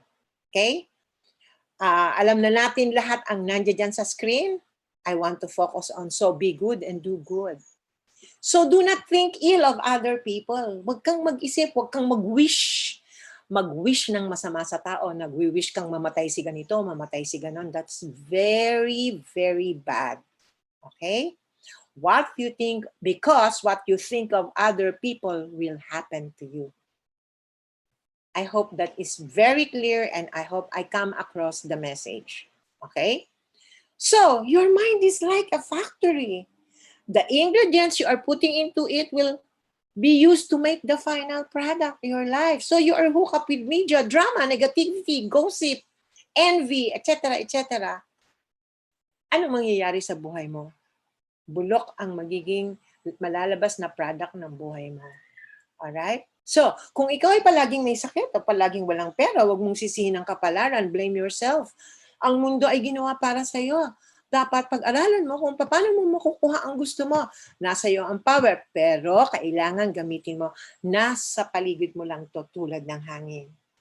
Breathe in, breathe out. Breathe in, breathe out. Okay. So ano ba ang relasyon ng conscious and subconscious mind? Are they related to each other? How do they work? The answer is the conscious and subconscious mind work together. You either use one or the other. When you focus on things around you, you use the conscious mind. When you are not, the subconscious mind will run like a CD player and will do what is in the program. Okay? So, pinasukan mo siya ng program na magaling kang magmaneho, nasa Makati ka, may bigla kang nalingatang isip mo, nawala yung isip mo sa pagmamaneho, makakapagmaneho ka hanggang Cubao ng maayos, magugulat ka na lang pagdating mo sa Cubao, sabihin mo sa sarili mo, andito na pala ako, hindi ko man lang naramdaman. That's because the subconscious mind took over and ran like a CD player. So, the function of the conscious mind is to create coherence. Yan ang ginagawa ni conscious mind. Mag-create siya ng coherence dun sa reality. Ano ba yung reality? Ito ang gusto kong mangyari sa buhay ko. Yan ang reality. Gusto kong maka-achieve nito. Gusto kong ganitong ma-accomplish, etc. So, it's your wishes and your desire. It must be coherent to the program that is in your subconscious mind in order to create a healthy, and happy life. Kung hindi siya coherent, kung antagonistic siya with each other, that's when the problem starts. Okay? So, what is the word I? Bakit napaka-importante ng salitang I? The I is actually the function of the subconscious mind. So, lahat ng bagay na idudugtong mo sa I, pwedeng mangyari. So, mag-iingat ka sa dinudugtong mo sa ako. Kasi pwedeng mangyari yan. Okay? When the conscious and subconscious mind have the same program, katulad ng sinabi ko kanina, nagtutugma sila, you will become invincible. Ano ba ibig sabihin ng invincible? Anybody who knows what's the meaning of invincible? Okay? Yes, it means na hindi ka matatalo, hindi ka magagapi. Yan ang ibig sabihin ng invincible. Okay. Now, alam niyo ba kung anong key to the coherence of the conscious and subconscious mind? You have to know yourself, very valuable, and you have to accept yourself. Knowing yourself is one thing, but accepting yourself is totally another. Okay, you may know yourself, you may know your weakness and your strength, but if you cannot accept that, the weaknesses and strength that you have, you cannot be invincible because there's no coherence. So, ganito dapat ang mangyayari sa'yo tuwing hahalap ka sa salamin. Yan. Pag nakita mo ang sarili mo sa salamin, wow, tuwang-tuwa ka. Hindi yung nasusuka ka pag nakita mo yung sarili mo sa salamin. You don't have to be a Pia Wurtzbach or a Catriona Gray to like yourself, do you? Kung meron kang gustong baguhin mo. Ayaw mo ng hairstyle mo, baguhin mo ang hairstyle mo. Ayaw mo ng ilong mo, pa-nose lift ka, di ba? Lahat ng yan, kailangan mong gawin na yung nakikita mo sa salamin, sobrang tuwang-tuwa ka. Yan ang sikreto. Bakit ka mo? Basahin ninyo yung nasa screen. Basahin ninyo yan. Di ba? Our every thought and our every action comes from the way we see ourselves. If you don't like yourself, you don't like the whole world. Kapatid. So you better learn how to like yourself. Okay, ano-ano ba ang contradiction sa I? Selfish purpose, infantile mind, selfish thought, makasarili, walang pakialam sa ibang tao, unmindful of others. Alam niyo bang tayong mga Pilipino, sobrang unmindful natin? Kung ikukumpara tayo sa Japanese, ang layo-layo natin. Wala tayo sa kalingkingan ng mga Hapon sa mindfulness. Makikita mo yan sa pagmamaneho, sa pagpila, sa lahat ng bagay. Pati pagpabakuna, makikita mo yan. Ganun kagrabe tayong mga Pilipino. Wala tayong mindfulness. Sorry to say that, but that is true. No respect for Mother Earth. Bakit? Ang tingin ba natin sa Mother Earth? Isang malaking basurahan? Dumudura tayo sa kalye? Nagtatapon tayo ng basura kung saan-saan. The Mother Earth should be respected. Okay? What else? Taking advantage. Napakasama po niyan sa negosyo lalo. Susweldo ka sa empleyado mo ng sangkatutak na barya na tig 5 at 10 centavos. That is very negative. Okay? Negative will boomerang. So, dapat lahat ng taong nakakasalamuha mo ay masaya sa ginagawa mo. Hindi ka nakakagawa ng negatibo sa kanila. You don't cause them to be unhappy or you don't harm them. In other words, wow. Why? Because every activity and every thought must be for the interest of the whole. Lagi yan titignan mo ang buong picture. Walang madidihado, walang iiyak. Because the individual is a part of the universe, a part cannot antagonize any other part. Lahat po tayo ay dugtong-dugtong. Lahat po tayo nang galing sa isang source. Galing lang tayo sa isang source. Galing tayo sa Panginoon at lahat tayo ay nakadugtong sa Panginoon. If you harm your neighbor, then you are also harming yourself. Alright? Now, gusto nyo bang maging successful? Do you want to achieve success in your life? If you do, you must be aware of 3 things. Number 1, your thoughts. Number 2, your emotions. And number 3, your feelings. Nakatagalog yan. Pag-iisip, damdamin at pakiramdam. Dito muna tayo sa thoughts. Okay? Ano baga ang thoughts? Okay? Tumingin ka sa paligid mo ngayon. Tingin ka sa paligid mo. Okay. Lahat ng nakikita mo ngayon sa paligid mo, lahat yan ay nag-umpisa lamang sa isang pag-iisip. A single thought started everything around you. Okay? And now, let's talk about thought on a scientific level. It is a mode of motion. Ibig sabihin, carried by the law of vibration, same as light and electricity. So, nagva-vibrate. Okay? Alam niyo po ba kung anong vibration? It's a back and forth movement. Okay? Or up and down movement. Okay. Madalas tayo, ginagamit natin yung salitang vibe. Pika-vibe ko yan eh. First time ko lang nakilala to, aba, para na kaming matagal na magkakilala. Ka-vibes ko siya. Alam niyo kung ba't nangyari yon? Kasi ang utak natin, nagsisend siya ng waves. Okay? Ngayon, yung waves, dahil nga nagva-vibrate yung brain natin. Ngayon, yung waves na sinesend niya, kung yung kausap mo or yung ngayon mo lang nakilala, pareho kayo ng wavelength. Okay? Pareho kayo ng wavelength. Magmi-meet yung waves ninyo. Wow, that is when you say naka-vibes mo siya kasi parang matagal na kayong magkakilala, tutugma ang mga waves nyo. Pero kung ang waves ninyo nung kausap mo ay magkasalisi, wow, never kayong will see eye to eye. So that is the law of vibration, same as light and electricity. It's the product of the logical thinking of the mind. Ganyan po ang itsura ng thoughts. Hindi nyo siya nakikita, pero nagta-travel siya. Nakakarating siya kung saan-saan. Nakakarating siya sa kausap mo. So yung isip na in the form of waves. Okay? Your beliefs are a magnet that creates your reality. Kung anong pinaniwalaan mo, siyang mangyayari sa'yo.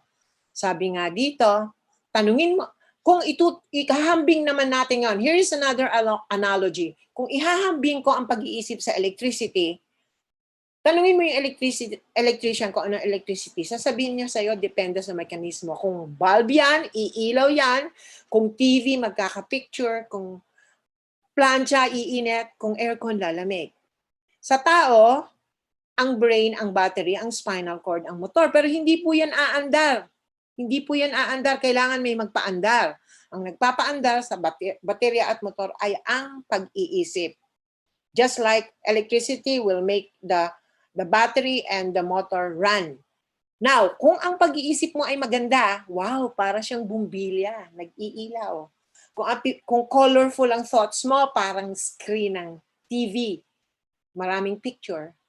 Kung cool na cool ka, para kang aircon. Pero kung mainit ang ulo mo, para kang plancha. Okay? So, the mechanism is the thought. For us, the mechanism is the thought, the mechanism of the brain of thought. Now, did you know that you have 60 to 7,000 thoughts in one day? Ang dami pala, no? Ang malungkot dyan, 90% of these thoughts are the same as yesterday. Okay lang yon kung maganda, di ba? Paano kung hindi? Your body behaves automatically to what you are thinking. Habit, nasabi ko na yan kanina, yung sa pagmamaneho from Makati to Cubao. Okay? Your body knows better than your mind. Umaandar na lang yung body mo dahil kinokontrol ng subconscious mind mo. Alright? 95% of your behavior is unconscious. Nasabi natin na yan kanina, di ba? The subconscious mind controls 95% of your behavior. Now, eto siguro ang hindi ninyo alam, pero at the age of 35, ang mental development ng mga tao, ang maturity ay pare-pareho na. 90 or 35, pareho ng maturity. 80 or 35, 70 or 35, pare-pareho na ng maturity. After 75, pantay-pantay ng lahat. Okay? So,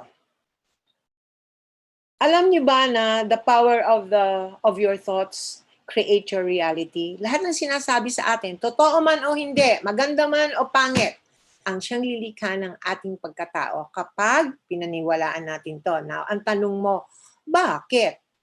Sapagkat merong tinatawag na placebo effect. Ano ba yung placebo effect? Yan ngayon ang ginagawa ng ibang kumpanya sa bakuna. Nagpa-placebo test sila sa bakuna. Okay? Kunyari, nag-placebo test ang isang drug company sa tinatawag natin sa diabetes. Gagawa sila ng bagong gamot for diabetes. Itetest nila yan. They call it the double-blind placebo test. So, anong ibig sabihin nun? Dalawang grupo. Yung isang grupo bibigyan ng totoong gamot. Yung isa bibigyan ng placebo. Ano ba yung placebo? Pekeng gamot. Sometimes made of starch or sugar. Okay? So, hindi alam yon ng mga pasyente kung sino ang nagtitake ng totoo at ng hindi totoo. Ano ang expectation? Dapat yung umiinom ng totoong gamot ang gagaling agad. No, nakakagulat na malaman ng mga scientists na, aba, minsan mas nauuna pang gumaling yung sa umiinom ng placebo. Bakit? Because our thoughts are powerful enough to bring things into existence. Ganun kagaling ang pag-iisip mo. So kapatid, paano kung hindi maganda yung pag-iisip mo? Alright? So, because, bakit nangyayari yan? Anong connection yan? Gusto mong malaman, magkaroon ng tangible explanation? Ito po, because your thoughts create the chemistry in your body. Ang dami-dami nating chemical substances sa body natin. Okay? Nagne-negative thoughts ka. Anong klaseng chemicals ang lalabas sa katawan mo? That's why sinasabi nila na ang taong nagkaroon ng trauma at hindi niya na-overcome ang trauma, in 5 years' time, pwede siyang magkaroon ng cancer. Because yung thoughts na negative, yung mga masasamang pag-iisip, yung trauma na hindi ma-overcome, na paulit-ulit iniisip, makakakos ng pagbabago ng chemistry ng inyong katawan. Those are experimented and valid. So the way you think has an effect on your life, my friends. Your thoughts are intimately connected to your future. Your thoughts lead you to your choices. Some choices lead you to the same choices lead you to same behavior. Same behavior create the same experience. And same experience produces the same emotions. Same emotions drive the same thoughts. So babalik ka na naman sa square one. Paulit-ulit, paikot-ikot-ikot ka lang. Alright? Pag pare-pareho yung iniisip mo. Ano ba yung thoughts na dapat hindi mag-enter sa conscious mind mo? Una, resistant thoughts. Alright? Maganda pag alam mong ikaw ay tama, pero maling isipin na ikaw lang ang tama. Dito sa screen, using my cursor, makikita nyo ang picture na to. Kung susundan nyo yung cursor, may makikita kang pisngi ng isang cute na batang babae. Ayun ang ilong niya. Nakabonet siya. Okay, etong tenga niya. So, pag tinanong kita kung anong nakikita mo, sasabihin mo, batang babae. Okay, tama ka ba? Yes. Pero may magsasabing, aba hindi, ang nakikita ko dyan isang matandang bruha na baluktot ang ilong. Ito ang kanyang ilong. Ito ang kanyang bibig. Ito ang kanyang baba. At ito ang kanyang mata. So, anong ibig sabihin nito? Ba't pinakikita ko to? ang ating paningin at pag-iisip, bawat isang tao ay iba-iba. May kanya-kanyang nakikita. Nakakakita nga kayo ng babaeng sasabihin na natin na pangit, tapos pwedeng may diferensya pa, pilay pa, pero ang hawak-hawak niyang boyfriend ay sobrang gwapo. So sasabihin mo, paano nangyari yon? Because ang mata ng tao, may kanya-kanyang nakikita. Now, what is my point here? My point here is stop contradicting people with their ideas, na isigigiit mo kung ano ang idea mo. Kung ikaw ay, ito pa ang isa. Okay? Nasaan ka? Nasa kanan, nasa kaliwa. Pag nasa kanan ka, 9 ang number na yan. Pero pag nasa kaliwa ka, 6. See? Just because you are right doesn't mean I am wrong. So pwede bang hindi naman kailangan laging isa ay tama at isa ay mali, at diyan ang pinag-uumpisahan ng away at debate. Pwede naman parehong right and parehong wrong. So, ano ba tong resistant thoughts? Argumentative ka, critical ka, opinionated ka, lahat na lang opinion mo ang importante. Egotistic ka, ikaw na lang magaling. Critical, lahat ng nakikita mo, may pintas ka sa gobyerno, may pintas ka sa presidente, sa vice-presidente, sa barangay captain, sa lahat ng Pilipino may pintas ka. And skeptical thoughts. Sasabihin mo, ay naku, hindi naman totoo yan eh. Yung ganito, ganyan eh. Hindi naman totoo yung sinasabi ng gobyerno, ganyan. These are all resistant thoughts, kapatid. They are all negative thoughts and they will all boomerang to you. Okay? So, what else? Fear. Ang kalabang mortal lang yung solar plexus, ang demonyo talaga sa buhay mo. Okay? Ano ba ang fear? At dapat mong malaman na ang totoo ay ang takot ay katahang-isip lang. Ngunit ang panganib ay totoo. Ngunit ang takot ay isang desisyon. Katulad ng ilaw sa dashboard ng kotse mo pag mauubusan ka na ng gasolina, magpipitik-pitik yung ilaw sa dashboard. Parang sinasabi sa'yo, boss, magpagasolina ka na ha, kasi titirik na tayo. So there is a panganib. Ano yung panganib? Titirik. Okay, so nagkaroon ka ng fear. Anong ginawa mo sa fear mo? Ay nako, maghanap akong gasoline station. So naghanap ka ng gasoline station, nagpagasolina ka. Nawala na yung pitik-pitik, nawala na yung fear. Ganyan din sa COVID. Okay? There is a fear, there's really a danger, but you have to look at it, how will you overcome that fear? What should you do? And all these are nakalatag lahat kung anong dapat ninyong gawin. Hindi ko na kailangan isa-isahin pa. Alam nyo ba na sa Biblia, nandoon ang salitang do not be afraid 365 times? Meaning to say, every day there is a do not be afraid. Fear is the worst sin that you can ever have. All right? Overcome all your fears. Doubt. Doubt means wala kang faith. Faith is seeing light with your eyes, with your heart, when all your eyes see is darkness. Kaya mo bang gawin yon? Anger. Alam natin kung anong ginagawa ng anger sa atin. Hindi ko na kailangan i-discuss to lengthily because we have only 1 hour today. All right? Unforgiveness. Wow. Hindi tayo nagpo-forgive. So, yung hindi natin fino-forgive, may control siya sa buhay natin. May power siya sa atin. Tanggapin mo na. May power siya. Makita mo lang siya sa malayo, galit na galit ka na. Now, ang sabi dito, the subconscious mind takes at least 6 to 8 months for the brain to process complete forgiveness for someone who hurt you emotionally. Understandable. Now, another thing that should not enter your mind is criticism and complaint. Okay? Bakit tayo nagkikriticize at nagko-complain? You complain and criticize after you judge a person, a situation, or a thing that when they fall short of your standard. Scarcity thoughts should not enter your mind. Anong ibig kong sabihin scarcity thoughts? Yan, no? Utang, yung iniisip mo kung anong wala, tapos iniisip mo kung ano yung kulang. Alright? So, yung iniisip mo lagi kung anong kulang at kung anong wala, ang taong parating nag-iisip ng utang, lalong dadami ang utang. The law of the universe is abundance, kapatid. Merong enough for everyone else. So don't worry about that. Thoughts of illness. Pag tayo may sakit, wag nating masyadong kinukwento, wag nating niyayakap ang sakit. Remember, wag mo sasabing diabetic ako. Wag. Sabihin mo na lang, sinabi ng doktor, may diabetes ako. Bakit? Kasi pwedeng nagkamali ang doktor. Pero pag sinabi mong diabetic ako, dinikit mo na yung diabetes sa katawan mo. Hindi na aalis yan. Masayang-masaya na siya sa katawan mo. Okay? Ano pa? Thoughts of things that you do not want. Tayong mga tao, ang hilig-hilig nating mag-isip ng mga bagay na ayaw natin. Ayaw tumaba, ayaw ko tumanda, ayaw ko magkasakit, bla bla bla, bla bla bla. Hindi naiintindihan ni subconscious mind ang salitang ayoko. Ang naiintindihan niya, tumaba ay siya, tataba ka. Tumanda, tatanda ka. Kung ayaw mong magkasakit, magkakasakit ka. Kasi yung ayoko, hindi niya yan naiintindihan. Alright, so, it's all in your mind, friends. Whatever you build in your mind will tend to appear in your life. If you continue to believe as you have always believed, you will continue to act as you have always acted. If you continue to act as you have always acted, you will continue to get what you have always gotten.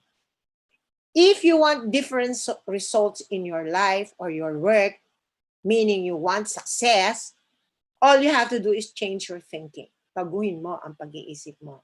Alright? Ngayon, ikaw ay resulta ng pag-iisip mo kahapon at nagdaang panahon. Ang pag-iisip mo ngayon ay magbibigay ng resulta bukas. Paulit-ulit nating binabago ang sarili natin base sa kung ano-anong nasa isip natin, mabuti man o masama, nasa ating desisyon lahat yan. Okay? Now, paano mo mga babaguhin ang pag-iisip mo kung talagang mahirap, lalo na yung nasa subconscious mind? Ganito yan. Pay attention to your automatic behavior and modify them. Yung iba, naninigarilyo, pagkatapos manigarilyo, automatic, pinipitik yung sigarilyo, yung upos ng sigarilyo. Hindi nila yun nararamdaman, hindi nila naiisip. In other words, look at your habits. Look at the little things you do every day na negative. You modify them, okay? Learn new things. I'm glad that you are here listening to my seminar because right now you are learning new things. But that's not enough. Every time you learn something new, you use it so it becomes ingrained in your brain. So kung ano man natutunan nyo ngayon, bukas pwedeng goodbye, bye-bye, wala na kaagad. So what for? I mean, it's not going to be useful to you. Kailangan, pag nilay-nilayan at pag bulay-bulayan, lahat ng natutunan ngayon para magamit mo sa araw-araw. Okay? This will create a new connections in your brain. The more you think about it, the more you study it, the more you will learn it, the more it can create a change in you. So your body chemistry will change. All right? Now, tanong, anong mangyayari pag ginawa mo yan? Una, you will develop new thoughts. New thoughts lead to new choices. New choices lead to new behavior. New behaviors create new experience. New experience produce new emotions, and new emotions drive new thoughts. So, nagbago. Okay? So, new thoughts will result into a new you. Pag-iiba ka. Alright? Now, sa nakikita nyo sa screen, naku talaga naman. Change is painful. Walang may gusto ng pagbabago. Pag ang gobyerno nagsabi na kailangang magbago dito, magbago dyan, ayaw natin yon. Bakit? Sino bang umaayaw sa pagbabago? Ang umaayaw sa pagbabago, yung conscious mind mo. Bakit nagre-resist ng change ang conscious mind mo? Kasi stepping into a river of change is uncomfortable from the known to the unknown. Okay? Because you are defined by your memories of the past and experiences. Because you focus on what you're going to lose instead of what you are going to gain. All right? It is not the New Year's resolution. It's not the big things. It's the small things that you do every day that you should change. All right? So to truly change, you must have a vision that you are so passionate about. And unless you are passionate about a vision, you will not really change. It means the death of the old self and the birth of the new self. So erase the records of the past. Kapatid, tapos na yun eh. Hindi na yun babalik. Ang kailangan mo lang matandaan sa past ay yung mga lesson na natutunan mo. Yung pain mo, yung hurt mo, yung galit mo kay ganito, yung galit mo sa boyfriend mong iniwang ka. Lahat ng yan, tanggalin mo na. Paguhin mo ng lahat, tanggalin mo na. Okay? Think greater than your environment. If your environment is negative, like maybe you're staying in a squatter's area or there's too much chaos in your family or in your home, think greater than that. Umalis ka doon. Alisin mo yung isip mo doon. Parang hindi nag-i-exist yung surrounding mo. Gawin mo yun. Be defined by the vision of the future. Be defined by that. All right? And this is called evolution. So, tingnan niyo itong picture na to. The moment you change your perception is the moment you rewrite the chemistry in your body. These two persons have a different perception on the bee. Doon sa babae, it's an opportunity. That's why masaya siya. It's an opportunity to make honey and maybe sell the honey and get rich. But the guy on the right side, hindi. Ang tingin niya sa bee ay disaster. So nakikita nyo ang epekto sa kanya. Yan ang So baguhin mo ang perspective mo. Kung pangit ang surrounding mo, baguhin mo yung perspective mo. When you become comfortable with the unknown, that's when miracles happen. Alright? So, thought that should enter your mind. Medyo bibilisan ko na kapatid ha, kasi running out of time na tayo. Okay? Be joyful always. Think of happy thoughts and good things will happen to you. And how do you become happy? It's a decision, kapatid. Now, put God first in your life and you will see the difference. If you do that, you will see the change in your life kung wala ka pang personal na relasyon sa Panginoon. You can also rewire your brain to be happy by simply recalling 3 things that you are grateful for every day for 21 days. Okay? Or you can do what we call the smile therapy.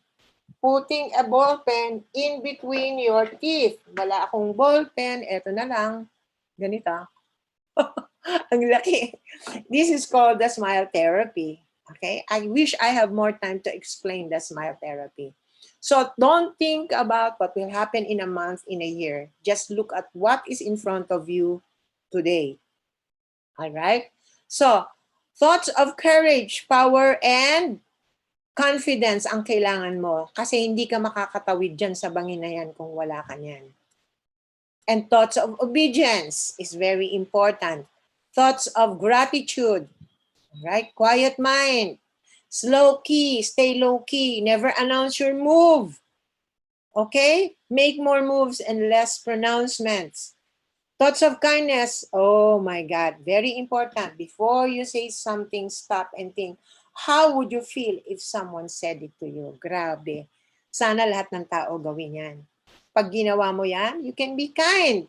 You can throw kindness around like confetti. Ang saya-saya, di ba, ng mundo pag lahat ng tao. So, ay mabait. Baguhin mong yung isip, kaya mong gawin yan dahil kaya mong kontrolin ang isip mo.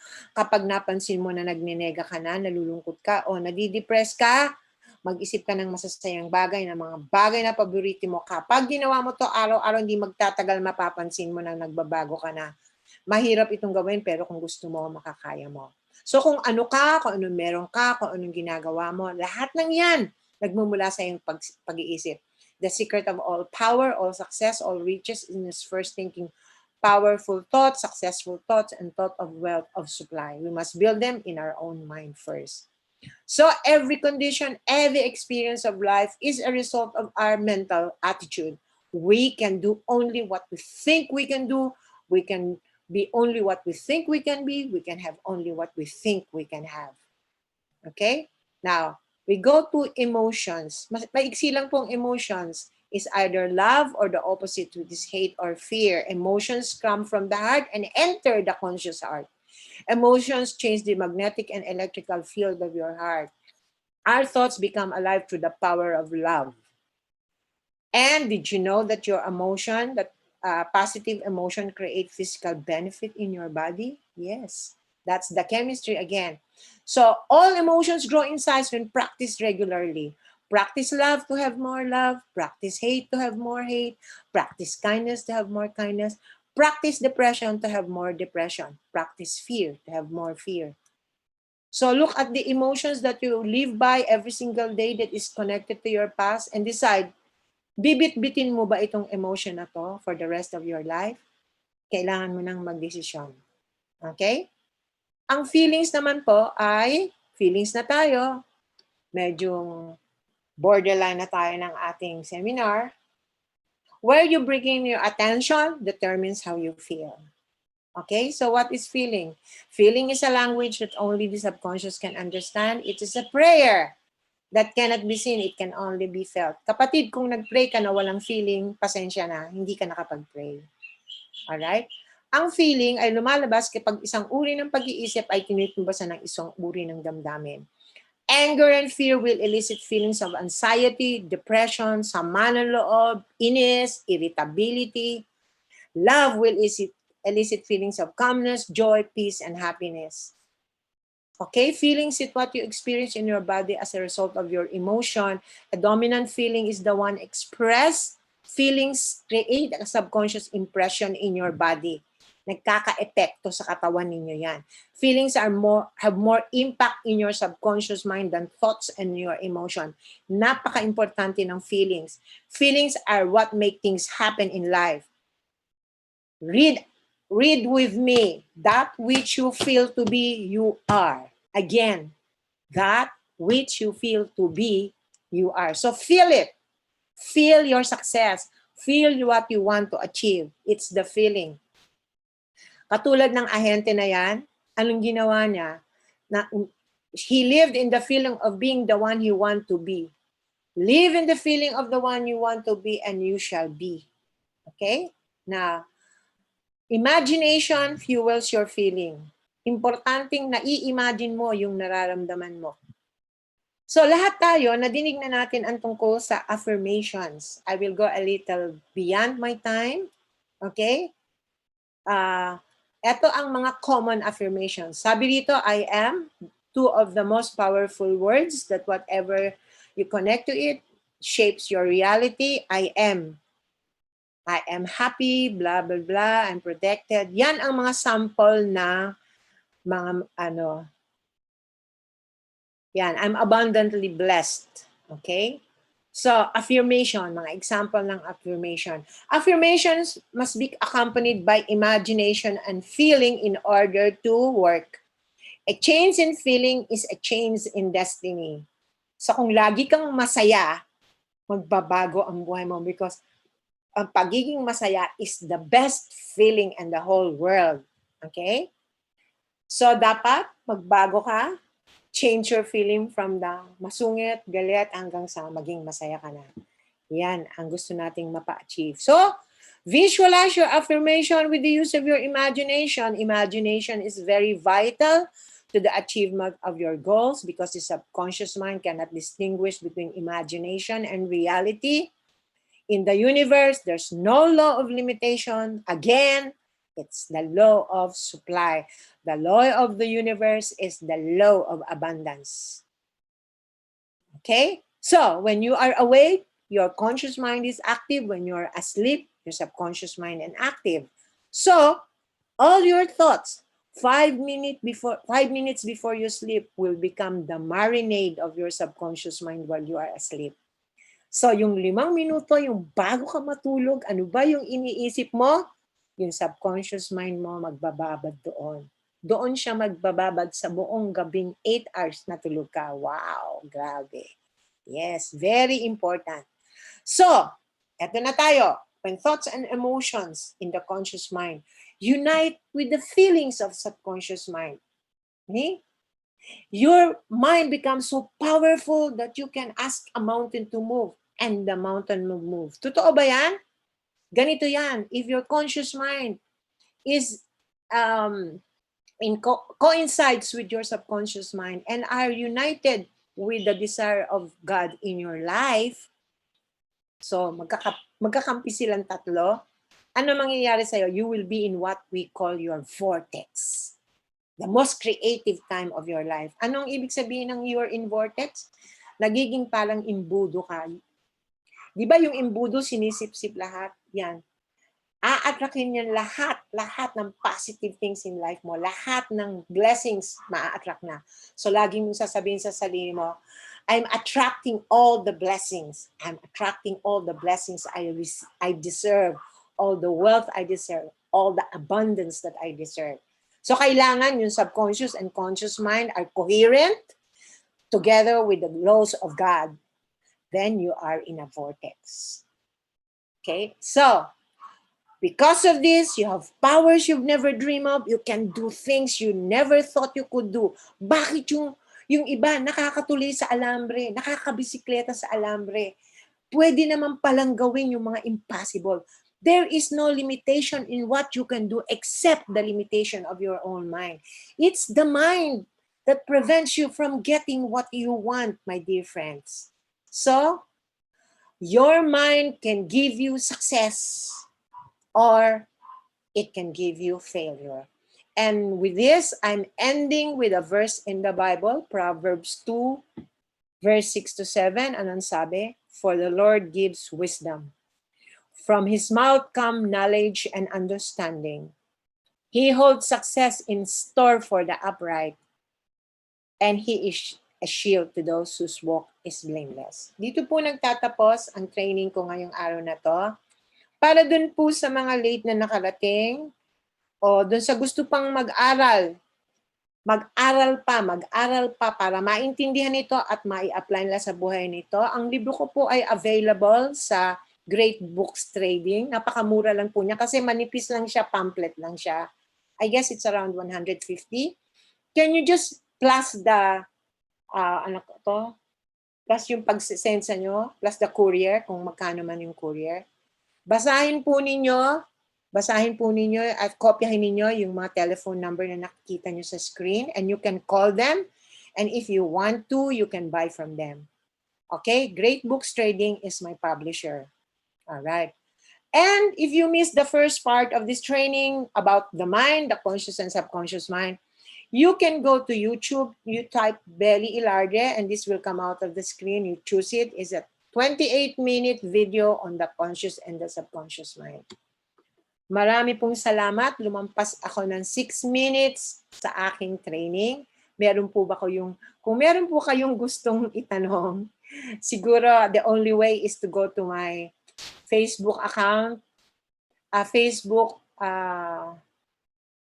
Mind Power Book / Facebook / Mind Power Book Philippines.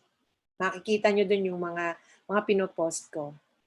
Yes, now, thank you very much to everyone for attending my seminar today. Thank you so much, ma'am. Please allow me to share my screen for the certificate of recognition.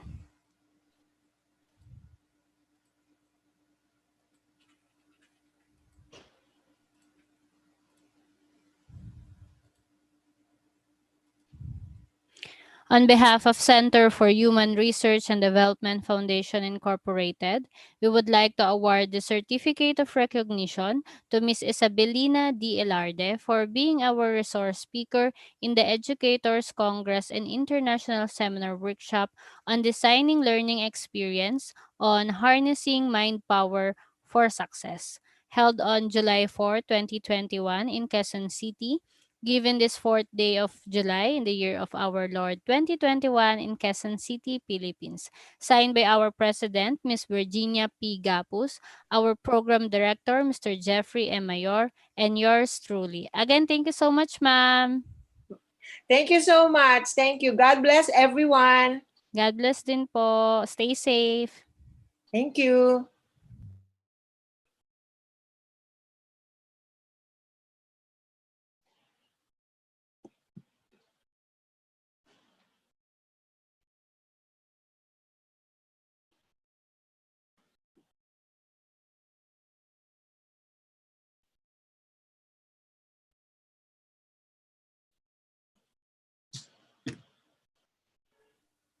This is now the end of our morning session.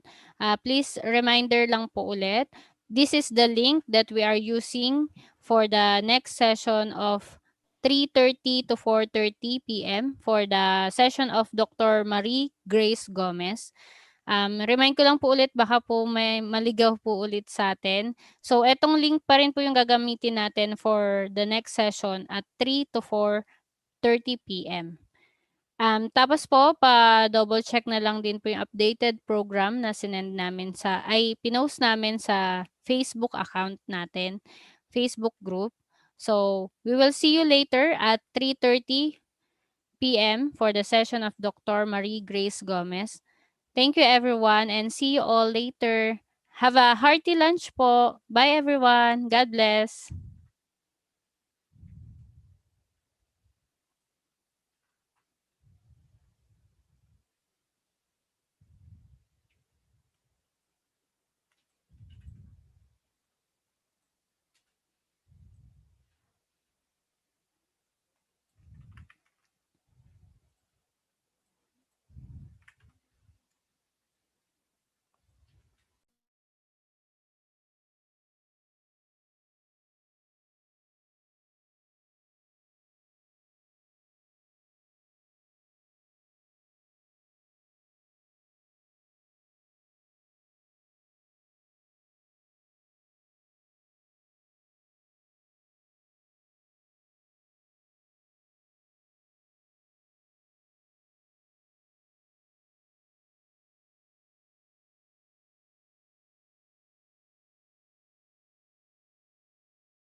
Good afternoon, everyone, and to all the viewers from our YouTube Live. Welcome on our afternoon session. I will now introduce our speaker for this afternoon. She is a faculty member of UP Diliman College of Education in Counseling area. She completed her undergraduate and graduate studies in the same university. She earned her MA in Guidance and Counseling and two doctorate program in Special Education and Guidance.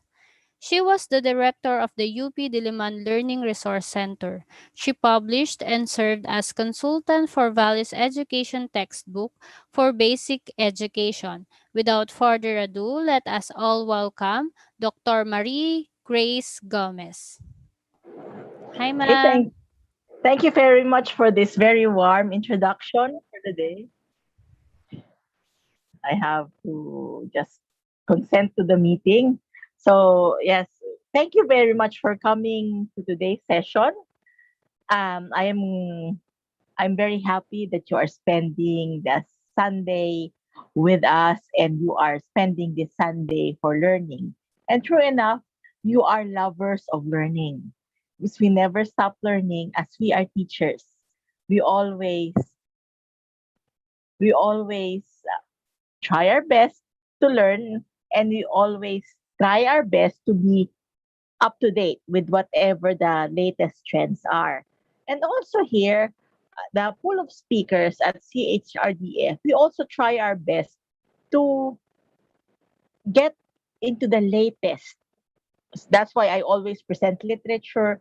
That's why I always present materials that would be evidence based and that would be very timely for all of us. So thank you very much for coming. I understand that there are a lot of people coming from different places today. And welcome to today's webinar. So we are going to discuss now stress management among professionals in the new normal. Since this is a stress management topic, I would like to present this session today as a group guidance or as a group psychotherapy format. Why? A lot of people are under stress and a lot of people are having difficulties. When I talk to people from the academe and from other sectors, they are telling me this COVID-19 pandemic is really making me stressed. And could you help us relieve or alleviate a bit stress? So I'm going to present some evidence-based ways to alleviate stress, and also we will be having some mindfulness exercises as practical applications to stress management. Okay? So our objectives for today's session. First is to identify the sources of stressors as a self-assessment activity. I am a guidance counselor and we do tailor fitting of programs. We do some sort of assessment before we start any intervention program so that we will know what the participants need. Identify themes of teacher stressors in the literature.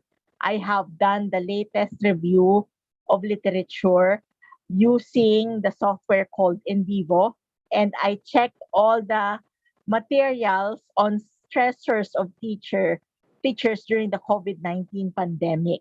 And I analyzed it and I made a word cloud out of all the literature.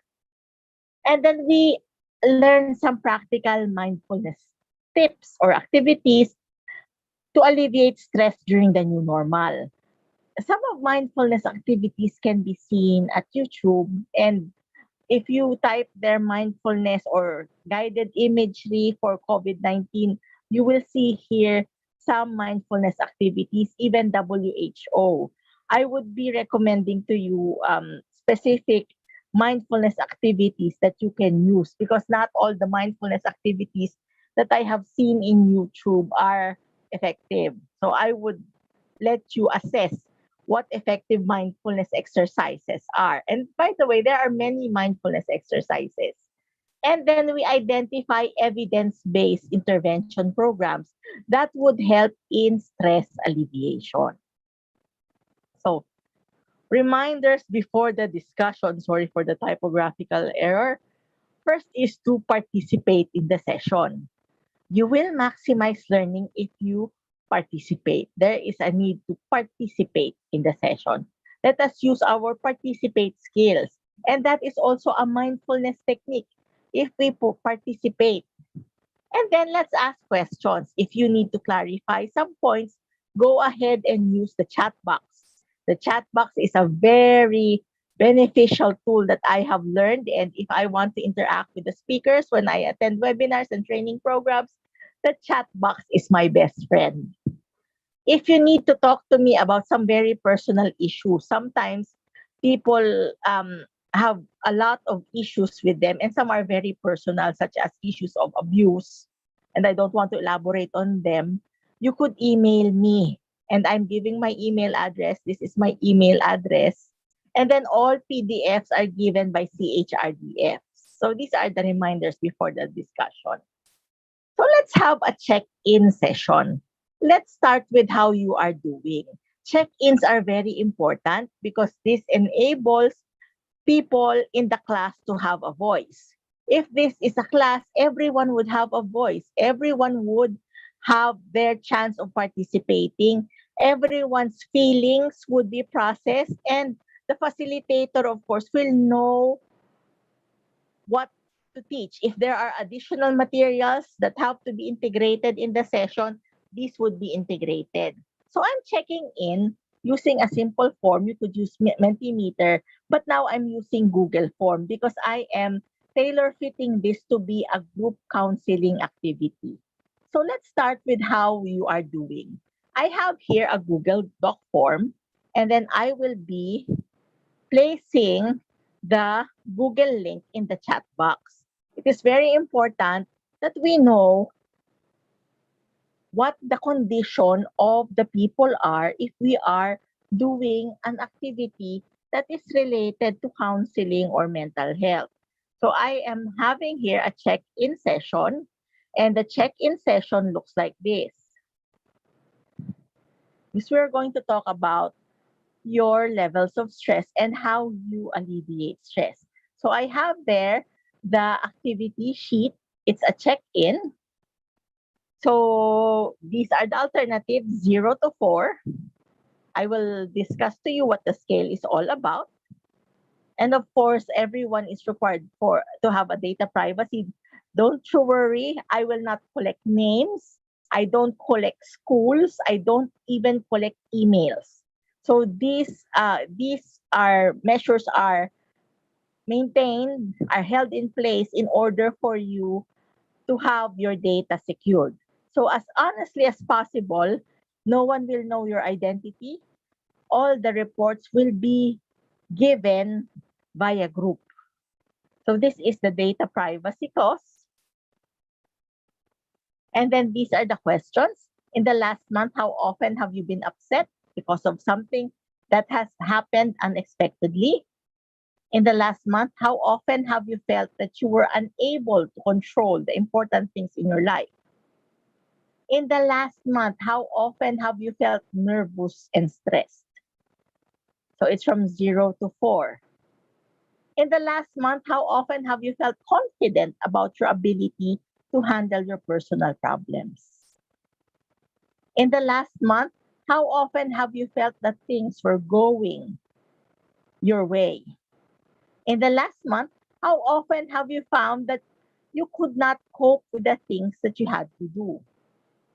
In the last month, how often have you been able to control irritations in your life?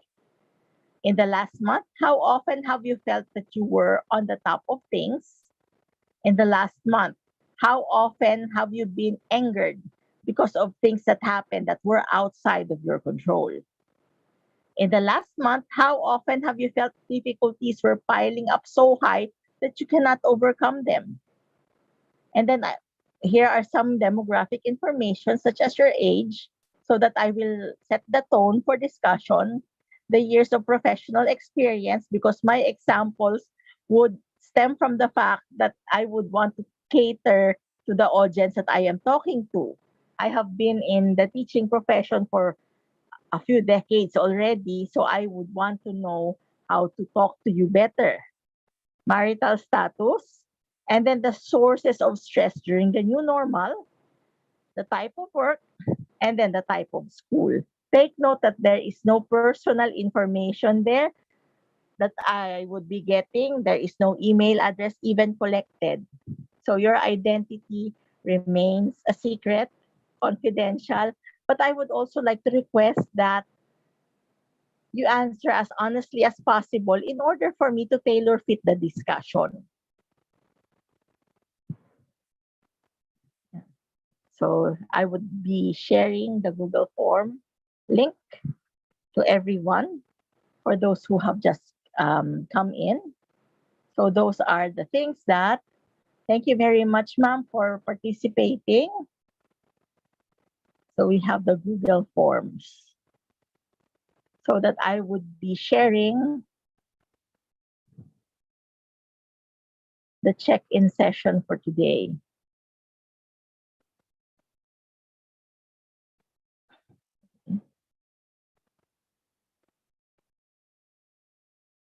Let's have, I'm just waiting for people to fill in the data required. There are 25 people who have already participated. This is a counseling activity. This is like a group counseling workshop wherein we have assessment forms at the beginning of the session so that we would know how to set the tone for the discussion. Okay. Yes po, you can send it to the YouTube live participants, ma'am. Yes po, so that we will have more interaction. Thank you very much for the people who have already accomplished the forms. And thank you very much so that I could set the tone of the discussion and I could identify the needs that have to be discussed. That's what we do in group counseling. It always interests me to teach group counseling. I would like everyone to participate. Take note that there are no personal data that are being gathered there.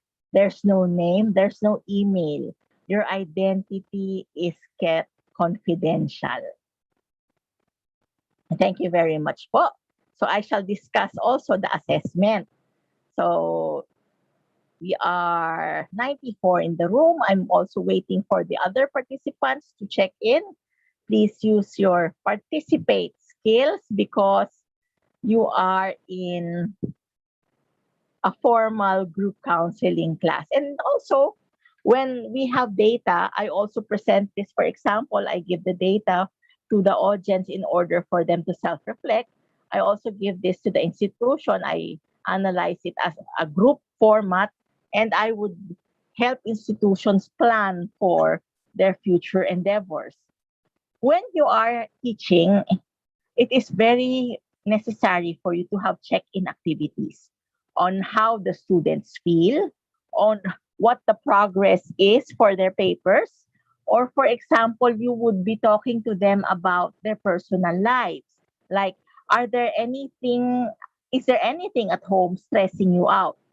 So that those are simple check-in activities. You could also let them accomplish scales and checklists in order for you to have a clear grasp of where your students are at. Why? In the literature, I read in several educational technology journals that during this new normal season, wherein everyone is going online, the students appreciate the presence of the teacher. And when it comes to presence, the teacher who has a genuine concern over their students, over his or her students, is much appreciated. So it's very much important that you have genuine care and genuine malasakit. I'm going to use a vernacular term. Genuine malasakit towards your students. And they would appreciate that very much. I would like to thank everyone who have participated, and you can still participate because this would be very beneficial for you as teachers. You are going to use your participate skills here, and this is also a self assessment. As teachers, it is also very important for us to check in, and it's very important for us to be acquainted with our strengths and weaknesses in order for us to become better people. As counselors, we have undergone a lot of personality, psychological, clinical tests, and it's a normal activity for us to take tests because we have to know ourselves better. And I hope that as teachers, you find it best to know yourself better because this what is one stress management strategy. You will know your strengths and limitations and where you are at. So here, in the last month, how often have you been upset because of something that happened unexpectedly? So people here, some would say zero, I wasn't upset. But there are also people who have answered three or four. That means that unexpectedly, if there are stressors in life, if there are problems that suddenly arrive, you would feel stress. And that is also found in the literature. For example, the COVID-19 pandemic, the literature coming from first world countries report that even the teachers said that they were not prepared and they are super stressed because they didn't know what to do initially when this pandemic struck and they had to force themselves to learn all of these new technologies. Next, in the last month, how often have you felt that you were unable to control important things in your life? So the answers here were from 2 to 4. So there are things that you cannot control. And yes, for example, there are accidents, there are illnesses, and even death or misfortunes that happen in life. And these are natural. Some of the things we cannot control, and some of the things we can control. And in order for you to manage stress, we can only focus on the things that we can control. For example, the future, we don't have any control over it. So we cannot we cannot focus our attention on controlling the future because this has not happened yet. We can only control the present. Okay? And the last month, how often have you felt nervous and stressed? So we have here answers from 3 to 4. Yes, there is, of course, a high level of stress, especially that the classes are wrapping up already. And of course, if you are a school owner, it's also very stressful because you want enrollment to increase. And that is natural. There's no condemnation on this. It's normal to feel nervous and stressed from time to time. That's why we have to manage stress. And the last month, how often have you felt confident about your ability to handle your personal problems? You have here 3 to 4. Later, I'll be teaching a practical problem solving approach that we use in counseling. In the last month, how often have you felt things were going your way? So we have here from 3 to 5. There are participants who answered that, yeah, things went my way. Yes, there are a lot of difficulties in life, but I feel that things are going my way somehow. In the last month, how often have you found that you could not cope with things that you had to do? So we have here answers that are varied. Some would say that, yeah, I could cope. But some would say, okay, I cannot cope. Number 7, in the last month, how often have you been able to control irritations in your life? So the answers are varied, but you could see here that a lot are in the middling. So yeah, sometimes you can control irritation, sometimes you cannot. Welcome to life. These are normal things that happen. But later, we'll be talking about some skills in order for you to address this. In the last month, how often have you felt that you were at the top of things? So a lot of people were in the middling. In the last month, how often have you been angered because of things that happened that were outside of your control? Yes, of course, the situation, for example, the issues with the government, the issues, for example, with how COVID has been handled locally and globally. this could anger you. And of course, you would have here some issues of crime from time to time, and you would be angered naturally as a human being. But of course, there are things that are personal that would keep you angered. And if you are angry, the literature says that negative emotions weigh heavier than positive emotions. So anger is a negative emotion. If you have a feeling of anger, that would add up the stress points that you have in life. When you are stressed, the brain produces a lot of cortisol. That's why if you are stressed, yung cortisol kasi, that is linked with cancer. That's why people with a lot of stress have cancer. Cortisol is linked with cancer. That's why we avoid stress because the brain produces cortisol. And when the brain produces cortisol, it would also give you difficulties in sleeping because you are in um, a, a state wherein you have to address these problems. So cortisol. Kaya hindi ka makatulog pag marami kang problema at stress. In the last month, how often have you felt difficulties were piling so high that you could not overcome them?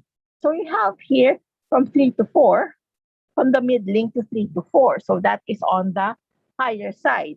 That there are a lot of difficulties piling up so high, and it's difficult to overcome them. And yes, indeed, in life, it is normal to have these kinds of situations.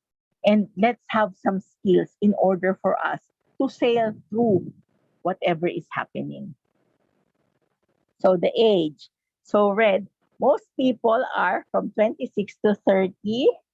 And then there are also people from 31 to 35 and above 51, maliit ang percentage. So I'm going to talk to people.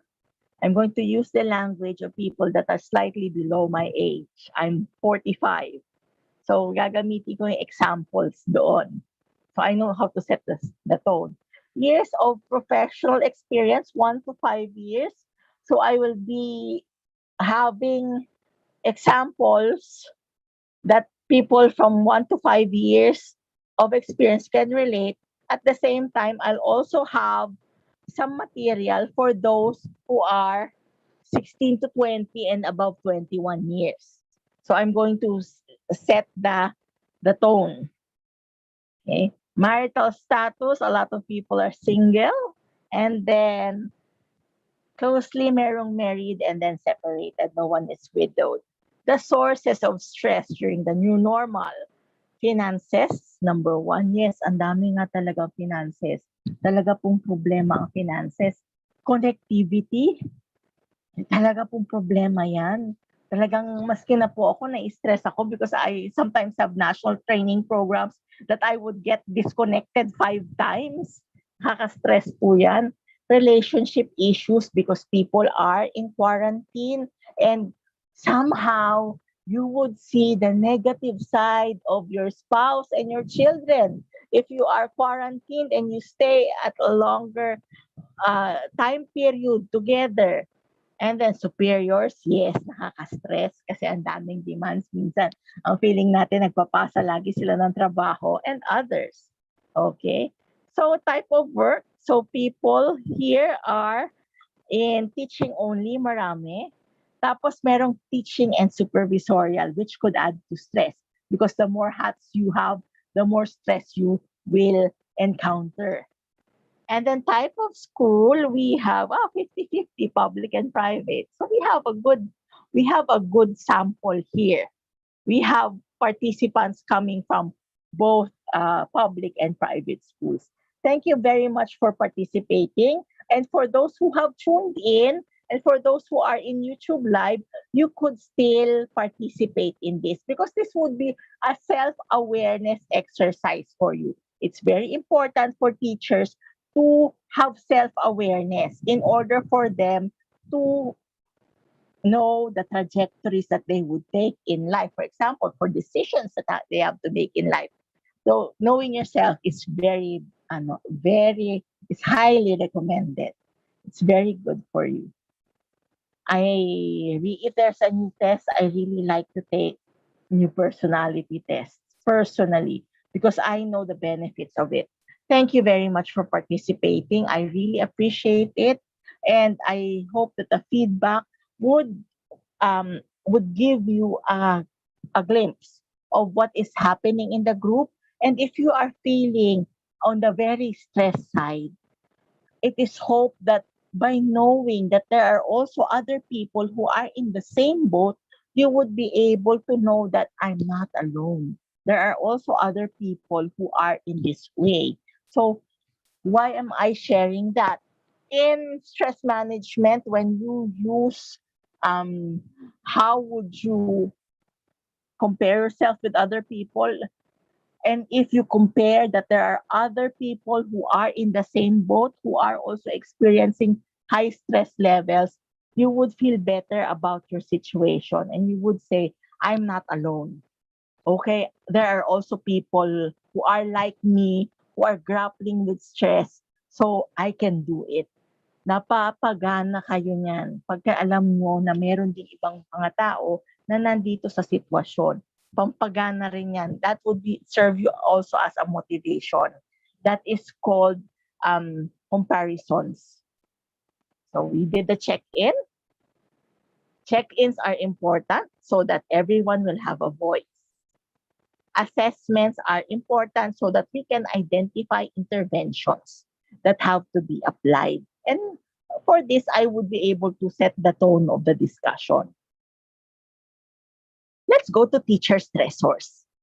So we are in a unique situation. No one else has been in this COVID-19 situation before. This is very unique.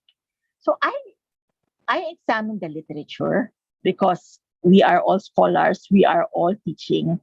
In order for us to know what is the latest, we always consult the literature. So I did a literature review using Google Scholar and Open Athens. So this is what I got. I was able to obtain around 15 articles that had the search term teacher stressors plus COVID-19.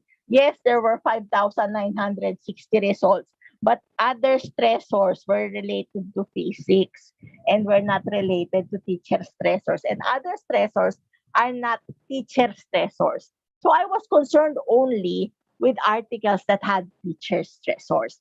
So I got all the articles and I analyzed it using a qualitative software named NVivo. So NVivo.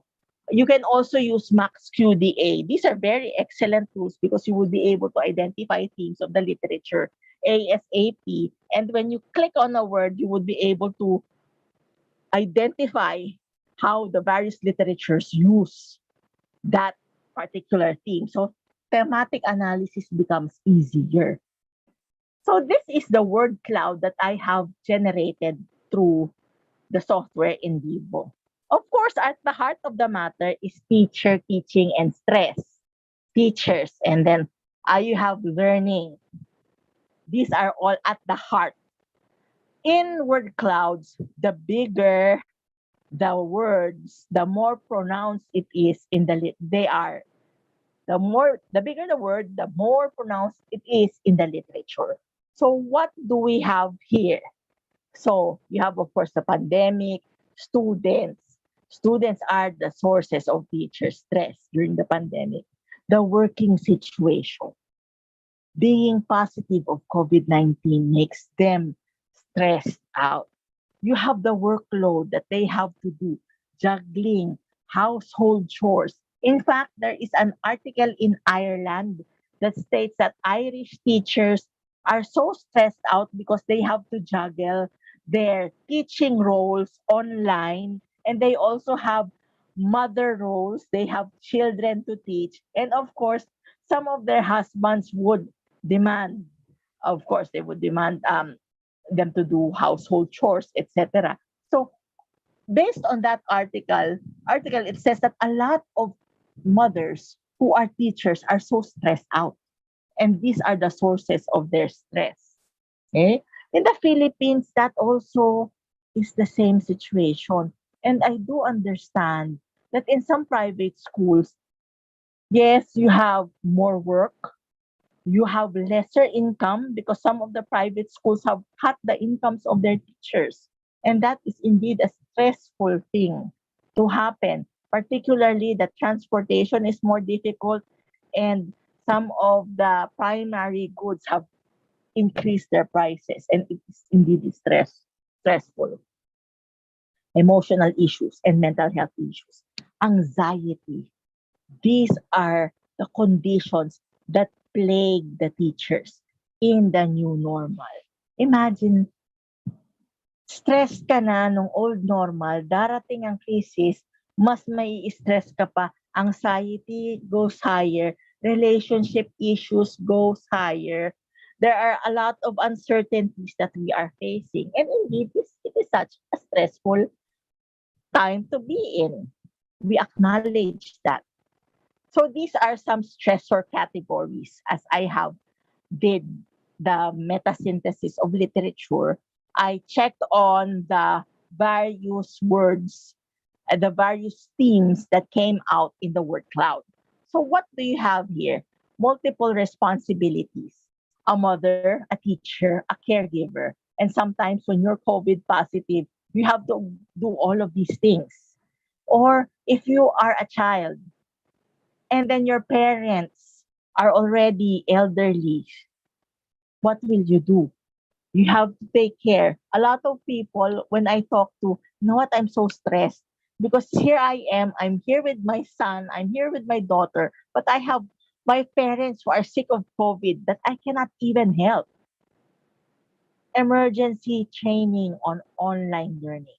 And I was so surprised with the term emergency training. Why would you need it to be an emergency? According to the article, this happened so fast that people had to be given emergency training. So it's ASAP, everyone in the same boat. We have to do something. This ain't gonna stop any soon. So we have to do emergency training. Coping, mental health issues, burnout, and school related concerns. And some would say that during this time, the supervisors are becoming uh, stricter or sometimes they are becoming impossible to deal with. So, totoong nangyayari yan globally. In order to alleviate some stress, I have here some mindfulness activities. Why mindfulness of all the activities? Why is mindfulness being used for anxiety, for depression, for stress, for post-traumatic stress disorder? Why mindfulness? When we are mindful, we are connecting with ourselves. A lot of fMRI, functional magnetic resonance imaging studies, state that mindfulness helps the neurons communicate better with each other. Now, what is its implication on depression? The literature found out through research, through randomized clinical trials, that people who are suffering from depression have also problems with neuronal connectivity. So the neurons are not connecting well. Kaya nga pagka depressed ang isang tao, yung totoong may depression, anong mapapansin mo? Ang bagal-bagal niyang mag-isip. Kasi ang tagal mag-communicate ng neurons. Kaya siya mabagal. Pag nagiging mindful ka, nagko-connect ang mga neurons and you are able to focus. That is very much needed. That's why we have mindfulness activities in order for you to reconnect with yourself. So I have here several mindfulness activities. Mindfulness activities can be guided imagery, body scan, breathing. Prayer is also a mindfulness activity. Yoga is also a mindfulness activity. Or having qigong is also a mindfulness activity. So these are some mindfulness activities that would be beneficial for you. I'm going to discuss some to you. And we will do this because this is a stress management class. Okay? So let's have breathing exercises first. Breathing exercises are very beneficial because these help manage anxiety. Remember, if you have anxiety, the key feature would be worry. Nag-aalala. Pag sinabi mong depression, the key feature is sadness. So worry is anxiety, depression is sadness. Okay? So why do breathing exercises help? If you would be under a lot of stress due to anxiety, you would notice that your heart would beat faster. You would be in a state na parang kang on the edge. You need breathing exercises to help you calm down. Why? Oxygen comes into your system. There is an app called Breathe. Kung nahihirapan kayong mag-breathing exercises on your own, there's an app called Breathe, and you could program there how long you would be breathing in and breathing out. So let's have a practical breathing exercise. I would like to enjoin everyone to sit in a comfortable chair. Okay? When you are mindful, you do not use the cell phone, you do not text. As much as possible, close your eyes and be relaxed. Okay? So let's do this first mindfulness exercise called breathing. And this breathing exercise would be very beneficial if you had a very long day and you feel that you're very tense. This is also helpful for people who are very fidgety already. So let's start. So I would like to enjoin everyone to sit on a chair that they are comfortable. As much as possible, the feet has to touch the ground, how to touch the ground. And then, of course, if possible, you could close your eyes and let's start inhaling and then exhaling. Let's inhale well and then exhale. Let's take a deep breath and then let's exhale. Continue inhaling and exhaling. Take in as much oxygen as you can and breathe out as much as you can. Let's breathe in and breathe out. Breathe in and breathe out. Breathe in and breathe out. And breathe out.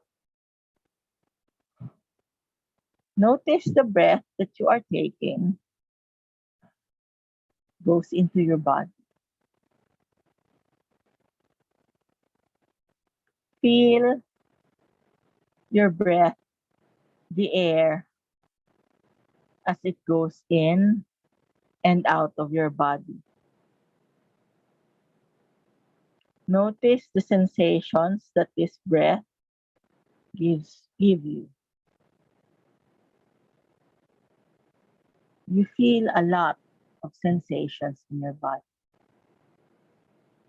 Notice these sensations as you breathe in and you breathe out.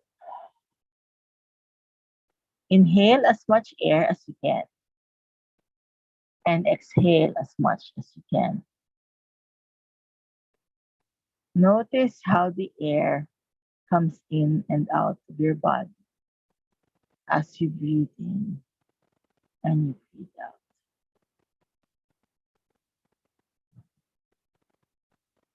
If you feel any tension,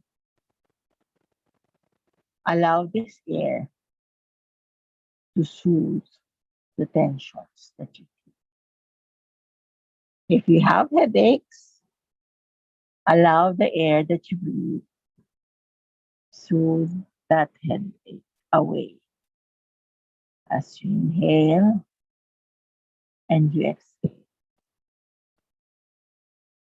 I will count 1 to 5.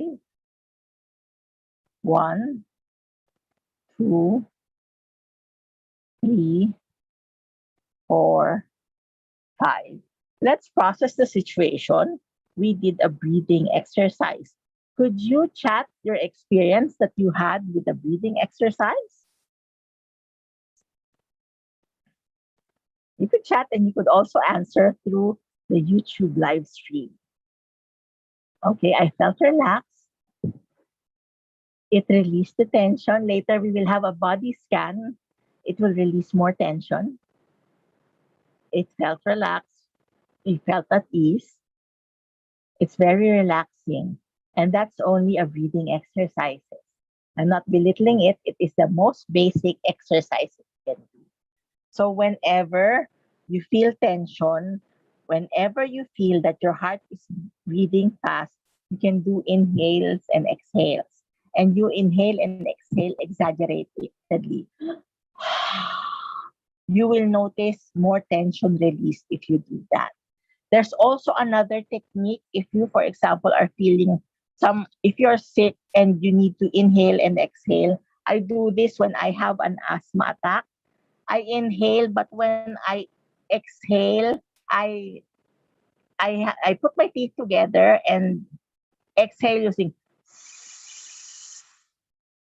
yeah, and then inhale, and then I put my teeth together. That helps me relieve asthma. If ever I have an asthma attack or if ever I feel a headache, I do breathing exercises with a body scan. We can have breathing exercises with a body scan. So I'll continue the discussion.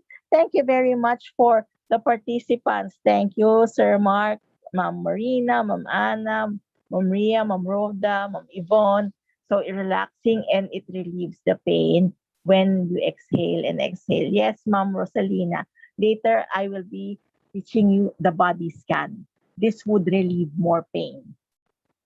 And then also, when you are mindful, your body will be reminded of what it actually feels. Let's continue the discussion on stress management. So we had a breathing exercise. So first exercise was the breathing exercise, and then the airwaves relaxed us. Next is guided imagery. Guided imagery is very powerful. It uses thought, psychological processes, and physiologic bodily processes. Guided imagery is very powerful. In fact, when I was an intern in counseling way back in the 90s, I was assigned to people who were terminally ill, as in terminally ill. They have a few weeks, a few months to live, terminally ill. I use guided imagery to prepare them for surgeries that would happen. And yes, the surgeries are very difficult. The most difficult counselee, a client that I had to be prepped for surgery, spine, cancer of the spine. The doctor said if she didn't take the surgery, she would die. If she took the surgery, she would also die, but there would be more time for her to live. So when she was asked what would she want, she chose the surgery. She's also a teacher. That's why this is very close to my heart. The doctor told me that there was a little chance of survival. And this teacher, single, was trying to gamble and was trying to try her best luck on the surgery that would happen. So I used guided imagery to prepare her for the surgery because she was so tense. When I came inside the hospital room, she was so tense, she was crying, and she was very nervous. You could feel it and you could feel the cold sweat. You could see that she's really having a difficult time. So I talked to her and she told me that I'm so anxious because I'll be having the surgery tomorrow. So I prepared her for this guided imagery session. The guided imagery was preparing for the operating room, and that happened the day after. So I helped her do breathing exercises first. And then number two, we had the guided imagery of her going to the operating room and her going through the surgery. So I asked for the steps that would happen when she would what I asked the doctor what exactly would happen when she would be rolled in the operating room. So I mimicked the exact operating room scenario, and she was able to sleep. Yes, yes, she died. She died. She died because of the complications of illness. She made the surgery. She was able to live through the surgery, but she died a couple of days after. But this made her more prepared. And when she died, she was more peaceful. And she was undergoing a lot of stress because she was facing all of this alone. So we used guided imagery to help her. I also use guided imagery on not so stressful note. I also use guided imagery to prepare students, for example, for exams. I use guided imagery for people who have so much pain in their bodies because of operation, because of cancer. When I have pain, for example, I also use guided imagery on myself. So there are a lot of guided imagery exercises. You could have it in the form of body scan, etc. For people who are scared, I also use guided imagery. These are the benefits. Reduces pain. Excuse me. Reduces pain. Enhancement of health of those who have undergone cardiac surgery. Imagine heart na yan. It facilitates relaxation and it reduces stress. So these are the benefits of guided imagery. Let's have a guided imagery exercise. So once again, I would like to enjoin everyone to sit comfortably. Okay.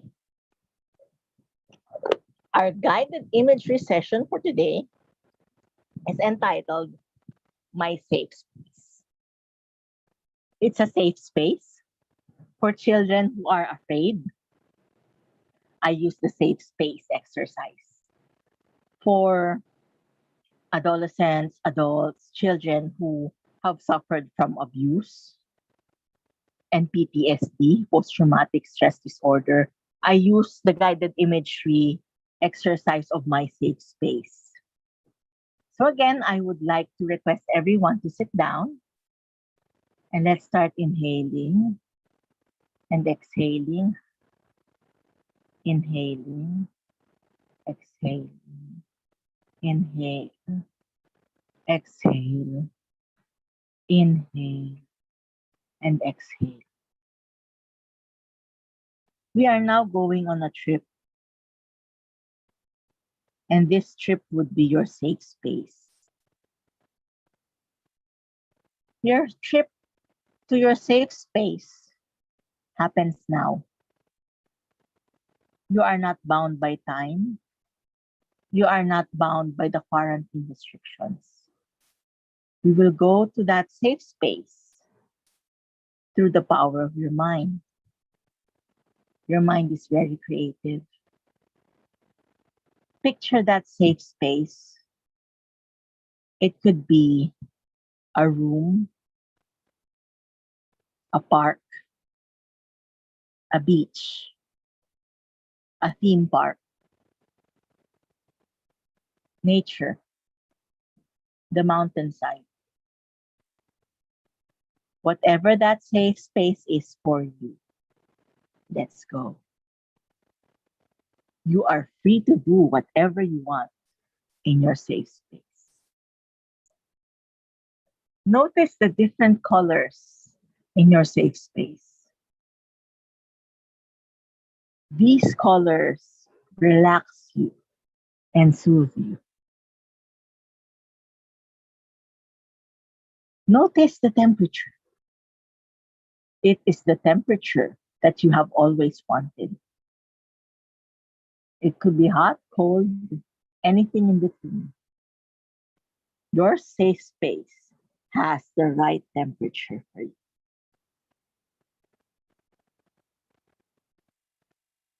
Check on the things that you can see in your safe space. An amusement park, rides, balloons, flowers, food, popcorn, a band, children playing, toys. Whatever it is, this is your safe space. Go ahead. You can touch the objects. You can look at these things. Go ahead. You are free to do whatever you want. This is your safe space. No one is here to say no to you. You can do whatever you want.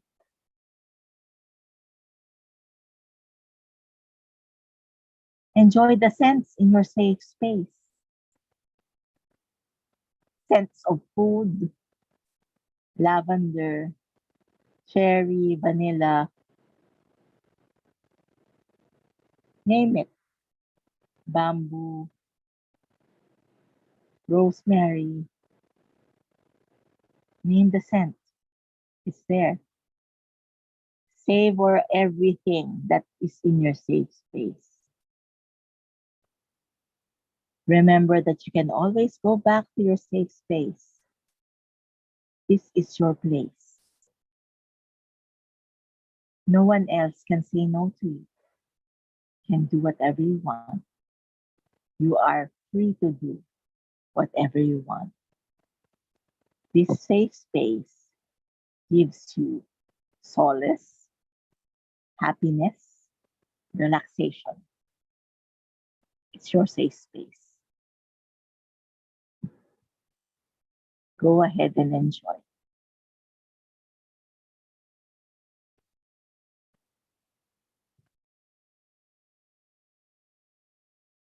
Yes, you can enjoy. Let's count. 1, 2, 3, 4, 5. Okay. Could you tell me in the chat box what the safe space is? And could you tell me what you have felt in your safe space and what you have done? Okay, Japan is the safe space. So what did you do in Japan, Ma'am Alexandra? Okay, you felt carefree. I went to the parks. Wow, what a safe space. Very relaxing, Ma'am. And you can do it with the power of your mind. Relaxing with the sakuras in South Korea. Wow, very creative imaginations. The scent of ramen, very comforting, authentic ramen. What else? I was in a meadow. Wow, so relaxing. The meadow. Okay. It's so relaxing to be in a meadow. About a park, a theme park, the beach, the mountaintop. Okay, in Maldives. Wow. It's distressing. It feels like a flower garden, the beach. See, you can go, it's a mountain summit. You can go to any place, even if there are quarantine restrictions. I went to the clouds. Wow. Beach, the view of sunset, one of the beautiful rivers in Switzerland. Yes, you can be in these places because of the power of the mind. And when you visit these places, you feel relaxed. Okay? Peace and solace. Wow. Yeah. I do that. I do guided. I do some my safe space, and I do, for example, a fantasy trip, a guided imagery session to the beach or to a cold place. Yes, feeling relieved. Yes, you will feel relieved. At Salzburg, Austria, singing "The Hills Are Alive." Wow! See, you can do anything that you want, and it helps you rekindle some memories that you have during the times that you were traveling. Okay, the hills are alive. Wow. I'm so excited with what you have accomplished. So, and then we have breathing exercises, tapos na yan, guided imagery. Okay. Next activity would be the body scan. The body scan is a mindfulness based stress reduction exercise. Specifically, it targets the body. That's why it's called body scan. In the initial moments of the body scan, sometimes you will feel that the body is actually stressed. And you would not feel that the body is stressed while you are working, working, and working. But you can feel that. As you do the body scan, as you go deeper to the body scan, you will also notice that the stress levels would go down. It could go down. It could be that you could enter a dialectic position. Yes, Ma'am Isa, Holland. It could be in a dialectical position. For example, you could feel that, yes, I feel that there's so much pain. I did a body scan exercise once in a session and I hurt my wrist. For the whole day, I wasn't feeling the pain in my wrist. But when I did that exercise in a group session, body scan, suddenly I felt stinging and throbbing pain on my wrist. So I said, okay, I'm doing a body scan for me to relax, but I have here the throbbing pain in my wrist. So I jerked one of my fingers. And as I jerked one of my fingers, I felt the bandage. And when I felt the bandage, I felt relief. And all the pain was gone. So in body scan, you could use this as a tool whenever you feel pain. I use this when I have asthma attacks, that I would have a relaxation exercise on myself. I use that also when my asthma meds are not working. So I use them with asthma meds. Pagka nahihirapan, so I make myself feel relaxed through a body scan. Okay? Let's have a body scan exercise. Okay, so I'm enjoining everyone to sit down in a comfortable place. Let's start inhaling and exhaling. Inhaling and exhaling. Notice the sensations of the head. If there's any pain, allow the waves of relaxation as you inhale and exhale. Calm this pain down. Allow this pain or this stress or this stiffness to just drift away. Don't hold on to it. Just allow it to get drifted away as you inhale and you exhale. The waves of relaxation are now going down to your neck. As you inhale and you exhale, allow your neck to be relaxed.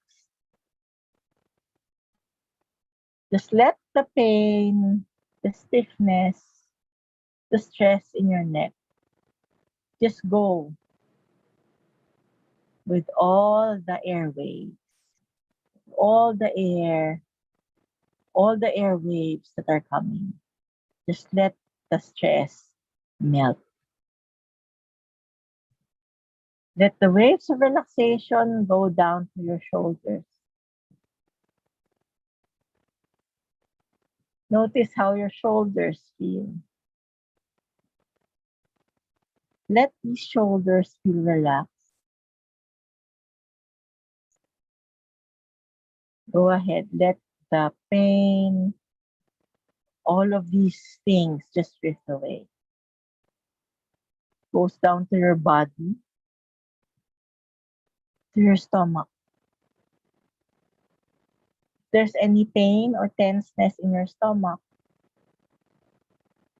just allow the waves of relaxation to soothe it, to soothe any pain and discomfort. Let the waves of relaxation go down to your legs, your knees, your feet, and allow your body to be in a relaxed state. Allow the pain to just go away. The tension, the nervousness, just allow them to go away.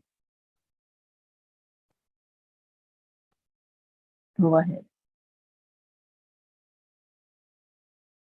As your body relaxes, notice how this calm and peace feels, and savor that moment of calmness and peacefulness.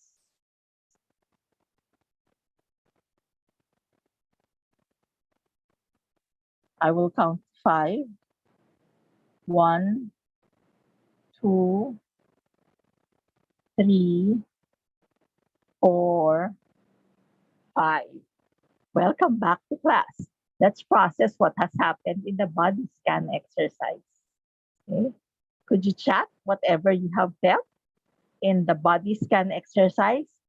This exercise is my favorite when I feel pain. Okay? Listening to angel-like voices of the choir in church. Ang ganda naman. It's relaxing. You allow the pain to go away. If there's pain, I use body scan. Lots of yawning. Yes, that means that your body is telling you to relax because you are tired already. Yes. Kaya nagyo-yawn. Nagsasabi yung body na napapagod na ako. At ngayon na-express na ng body na napapagod siya. So you could also get in touch with what the body needs. Okay? Other, ayan, sleepy. Yes, you can feel sleepy, particularly if you are very tired already. Kasi if you had a really tough week, yes, you can feel sleepy. Mararamdaman mo yung sleepy feeling. And then, of course, pagka meron kang pain, you could feel the pain. And then when you feel the pain, you could allow the pain to get released. Okay. Maraming salamat po sa mga nag-share. And yes, you can still continue sharing. I felt my muscles slowly relaxing and I feel sleepy. Yes, you will feel sleepy. Yan. Isa yan sa mga nangyayari pag nagbabody scan. Thank you very much po for participating in the body scan exercises. Let's go. Yes, you will have a lighter feeling, ma'am. And yes, it felt relaxing. Yes. You will feel the pain go away and it's like floating in the air. It's hard to open my eyes and come back to class. Yes. Yan nga ang ano ko, sabi ko, ay, babalik na. But you could do this at a longer time at home. You could even have YouTube. Ang magagandang mga body scan, usually sponsored ng universities. And of course, if you want also good body scans and mindfulness exercise, there are materials from the WHO, World Health Organization. Stress-free, yes. Nakaka-stress-free talaga ang body scan. So we go through evidence-based practices. These are scientifically proven stress busters. Okay, first, check on how you think. Cognitive distortions or unhelpful thinking styles can make you feel anxious. And this is what cognitive behavior therapy suggests. So you have to be conscious of the cognitive distortions or unhelpful thinking styles. If you have been in my previous sessions, I talked about unhelpful thinking styles. But let's review for those who have not identified yet what unhelpful thinking styles are. Okay, so these are some examples of unhelpful thinking styles. I got the IEC material, Information, Education, and Communication material online. When I was starting out in counseling, we would draw, and I'm not artistic, so I don't have the skills for graphic organizers nor IEC materials. So we have here some examples of cognitive distortions or unhelpful thinking styles. We have emotional reasoning. Sometimes you base your judgments out of an emotion. You have overgeneralizing, then labeling. I'm stupid, I'm not beautiful, I'm not worth it. Okay? I'm not worth spending a single peso. Labeling. Jumping to conclusions or fortune telling. Hindi mo ako pinansin, galit ka siguro sa akin. There's magnification and minimization. There could be mental filters, disqualifying the positive. You always see the negative situation, the negative circumstances, all or nothing thinking. It's black and white thinking. Personalization. It's always me. It's my fault. It's my fault. And then the shoulds and the must. If you engage in these unhelpful thinking styles, chances are you would feel worried, anxious, depressed, stressed. So it's very, very important that you take hold of what you think. Your thoughts could run your life. Okay? Also, with unhelpful thinking comes worry. And in order for you to decide on whether or not that worry is legitimate, use the worry decision tree or the worry tree. This is also a cognitive behavior therapy exercise. So, what do you do to weigh the circumstances? What is making you feel worried or stressing you out? Okay? If it's hypothetical, oh, it's a feeling associated, it's the future, let the worry go and refocus your attention on the things that you could do at present. However, if there's a current problem and you have defined the problem very well, you could develop an action plan. You could do it now if you could start on whatever you need to do, or you could schedule it for later and let the worry go away. There are also some circumstances in life wherein the problem will remain there and the problem will never go away. For example, this COVID 19, yes, we have all the vaccinations.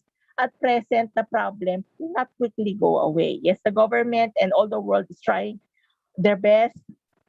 We are trying our best to stop COVID 19, but for a while, we still have to wear our face mask and face shields. So we practice radical acceptance because in radical acceptance, nothing else could be done. You have to do it. Nothing else could be done. That's it. So nothing else could be done. You radically accept. In the events of death, you accept the situation. It's radical acceptance because you know that the person cannot come back to life anymore. So you accept that the person is already gone.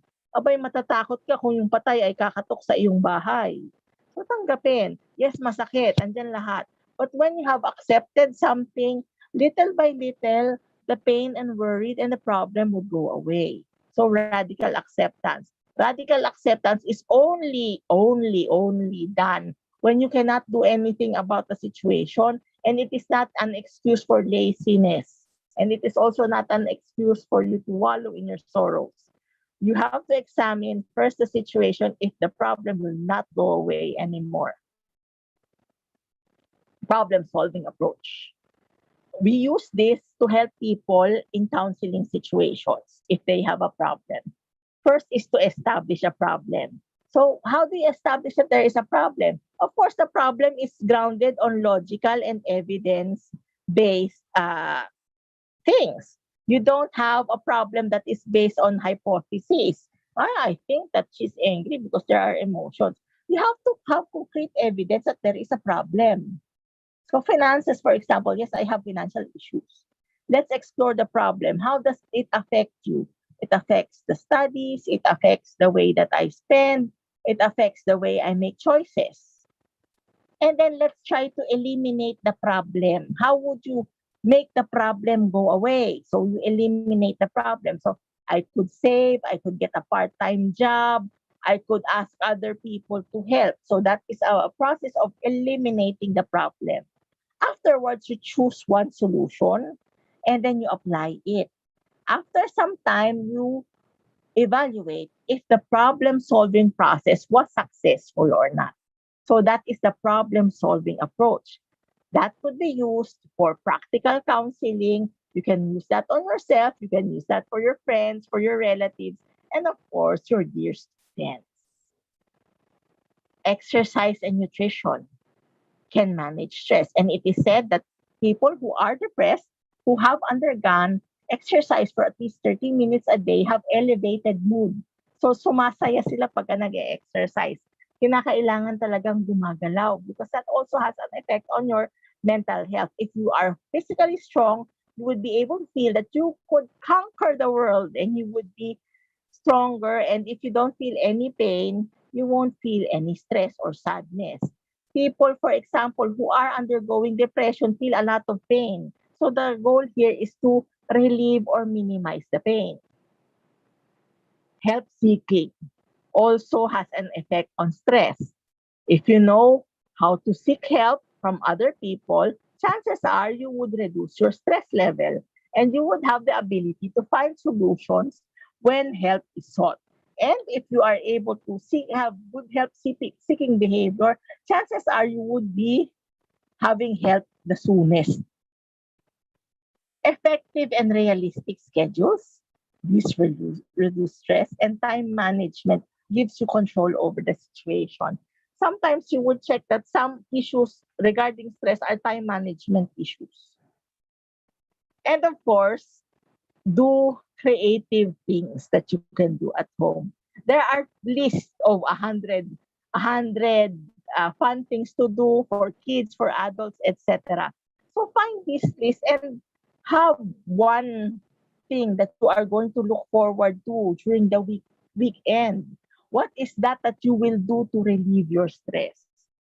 Make sure that you have fun while you are working, even if it's for 20 minutes or an hour a week, even if it's for 5 minutes a day, have a fun thing to look forward to. That is your reward to yourself. People are motivated to get rewards. So you might as well give a reward to yourself because you've been working so hard. And with that, I open the floor to questions. Okay. Hard to open my eyes. Okay, yes, sometimes it is hard to open your eyes after a guided imagery session. Yes. Let's open the floor for to questions. You can chat. You can chat your questions.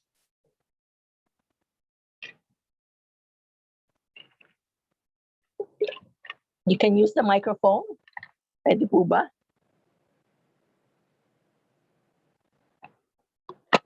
Yes po, ma'am. Open ko na lang po. Yes, you can use the microphone. You can use the chat box. I hope you didn't fall asleep after the body scan. Thank you also, Ma'am Marnelli, for enabling me to be of help. You have to practice your body scan and guided image. Practice yan. And when you're more mindful of the activities that you do, the lesser stress that you feel. Okay?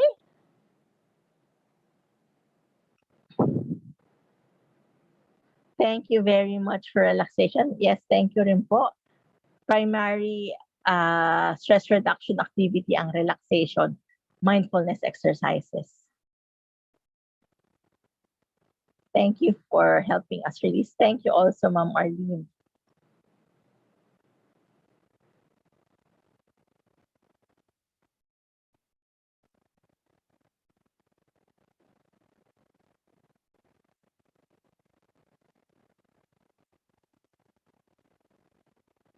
Very timely, thank you. Yes po, thank you rin po, Sir Jesril. Ma'am Jesril. Thank you for the wonderful. Can we do the same? Yes, you can do the same exercises to your students. And the good thing is there are YouTube materials para hindi na mag-iisip ng script. Maraming salamat po, Ma'am Rosalina. Thank you rin po.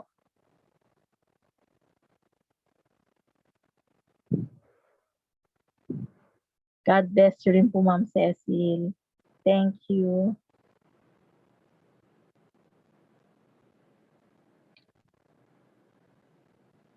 How do you free yourself from stress when students are not passing?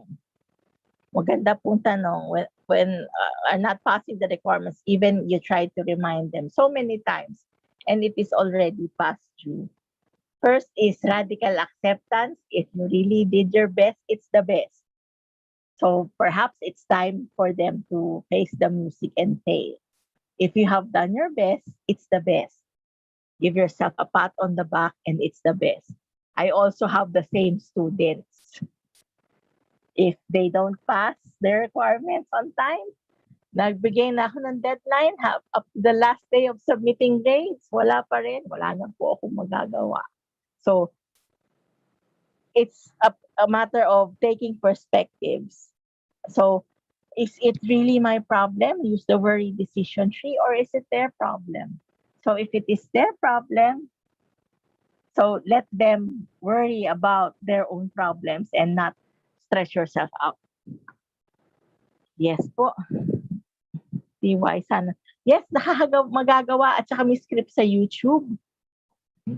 I just want to ask how I can manage my eating habit when I'm so stressed. Stress eating, yes. First and foremost, feel relaxed. And then when you are about to do stress eating, may mindfulness technique dyan. Eat the food slowly. Take little bits of the food. And then let the food, feel the texture of the food, the different taste in your mouth. Eat slowly. In that way, you will be able to eat lesser. So, isa yan sa techniques for stress eating. How do you eliminate your stressor if your boss? So, there are 4 ways of solving any problem according to dialectic behavior therapy. Solve the problem, feel better about the problem, accept the problem, or do nothing. Okay? So, if it's the boss, of course, you cannot eliminate the boss. Pangalawa, we could feel better about the problem. Perhaps we could have perspective taking, and then we could also have a mindfulness exercise. So when the boss is angry or yucking or doing something irrational, just describe the events without any judgment or prejudice.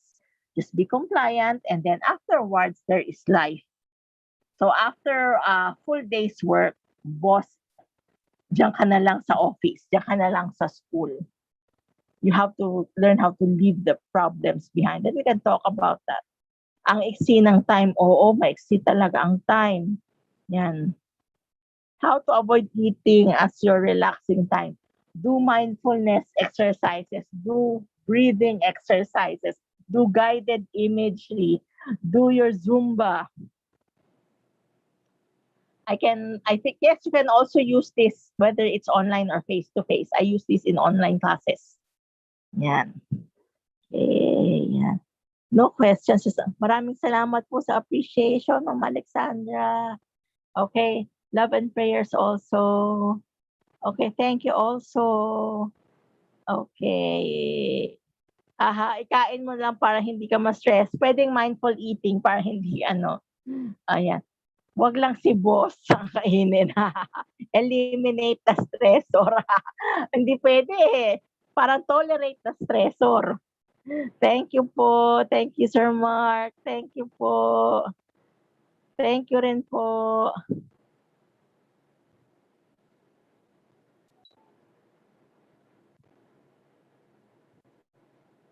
Yes po. Thank you very much. Si boss kasi hindi pwedeng i-eliminate eh.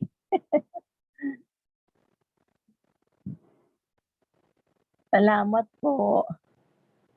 And thank you for spending this afternoon with us. You are our heroes.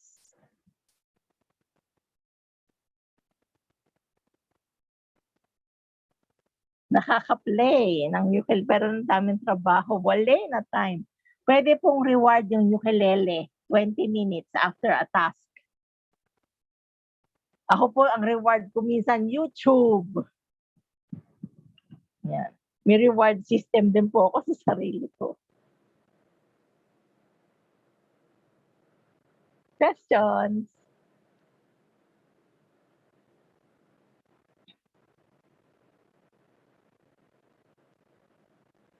Maraming salamat din po.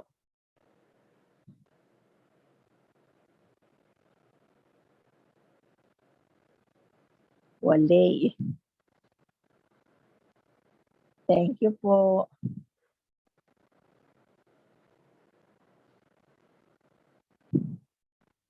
Migraine, body scan po sa migraine. Meron din po ako nakitang body scan exercises for migraines and headaches sa YouTube. Pero minsan po physiological ang cause ng migraine. Ako dati may migraine, impacted wisdom teeth pala ako.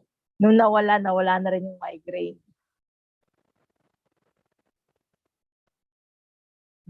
Pero meron pong guided imagery. Tsaka body scan para sa migraine.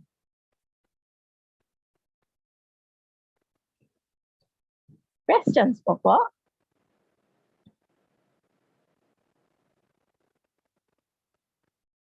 Thank you very much po.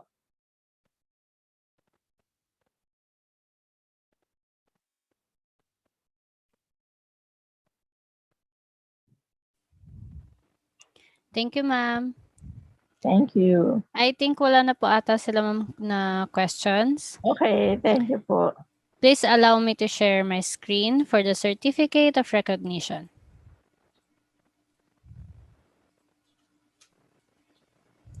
On behalf of Center for Human Research and Development Foundation Incorporated, we would like to award the Certificate of Recognition to Dr. Marie Grace Gomez for being our resource speaker in the Educators Congress and International Seminar Workshop on Designing Learning Experience on Stress Management Techniques, held on July 4, 2021 in Quezon City, given this 4th day of July in the year of our Lord 2021 in Quezon City, Philippines. Signed by our President, Ms. Virginia P. Gapus, our Program Director, Mr. Jeffrey M. Mayor, and yours truly. Again, thank you so much, ma'am. Thank you rin po. Keep safe everyone. God bless you. Keep safe din po. God bless, ma'am. God bless din po.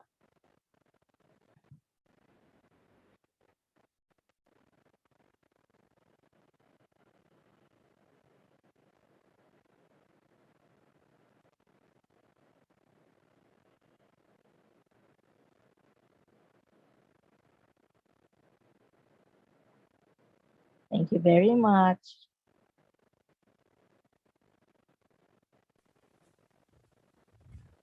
This is now the end of our session for today.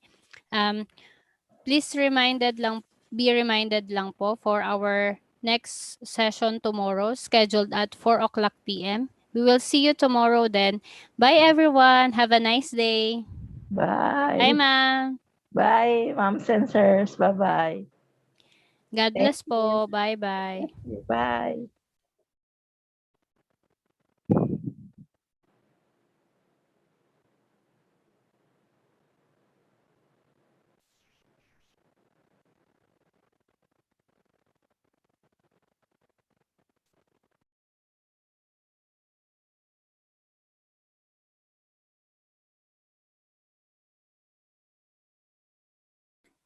Thank you. See you all tomorrow at 4 o'clock.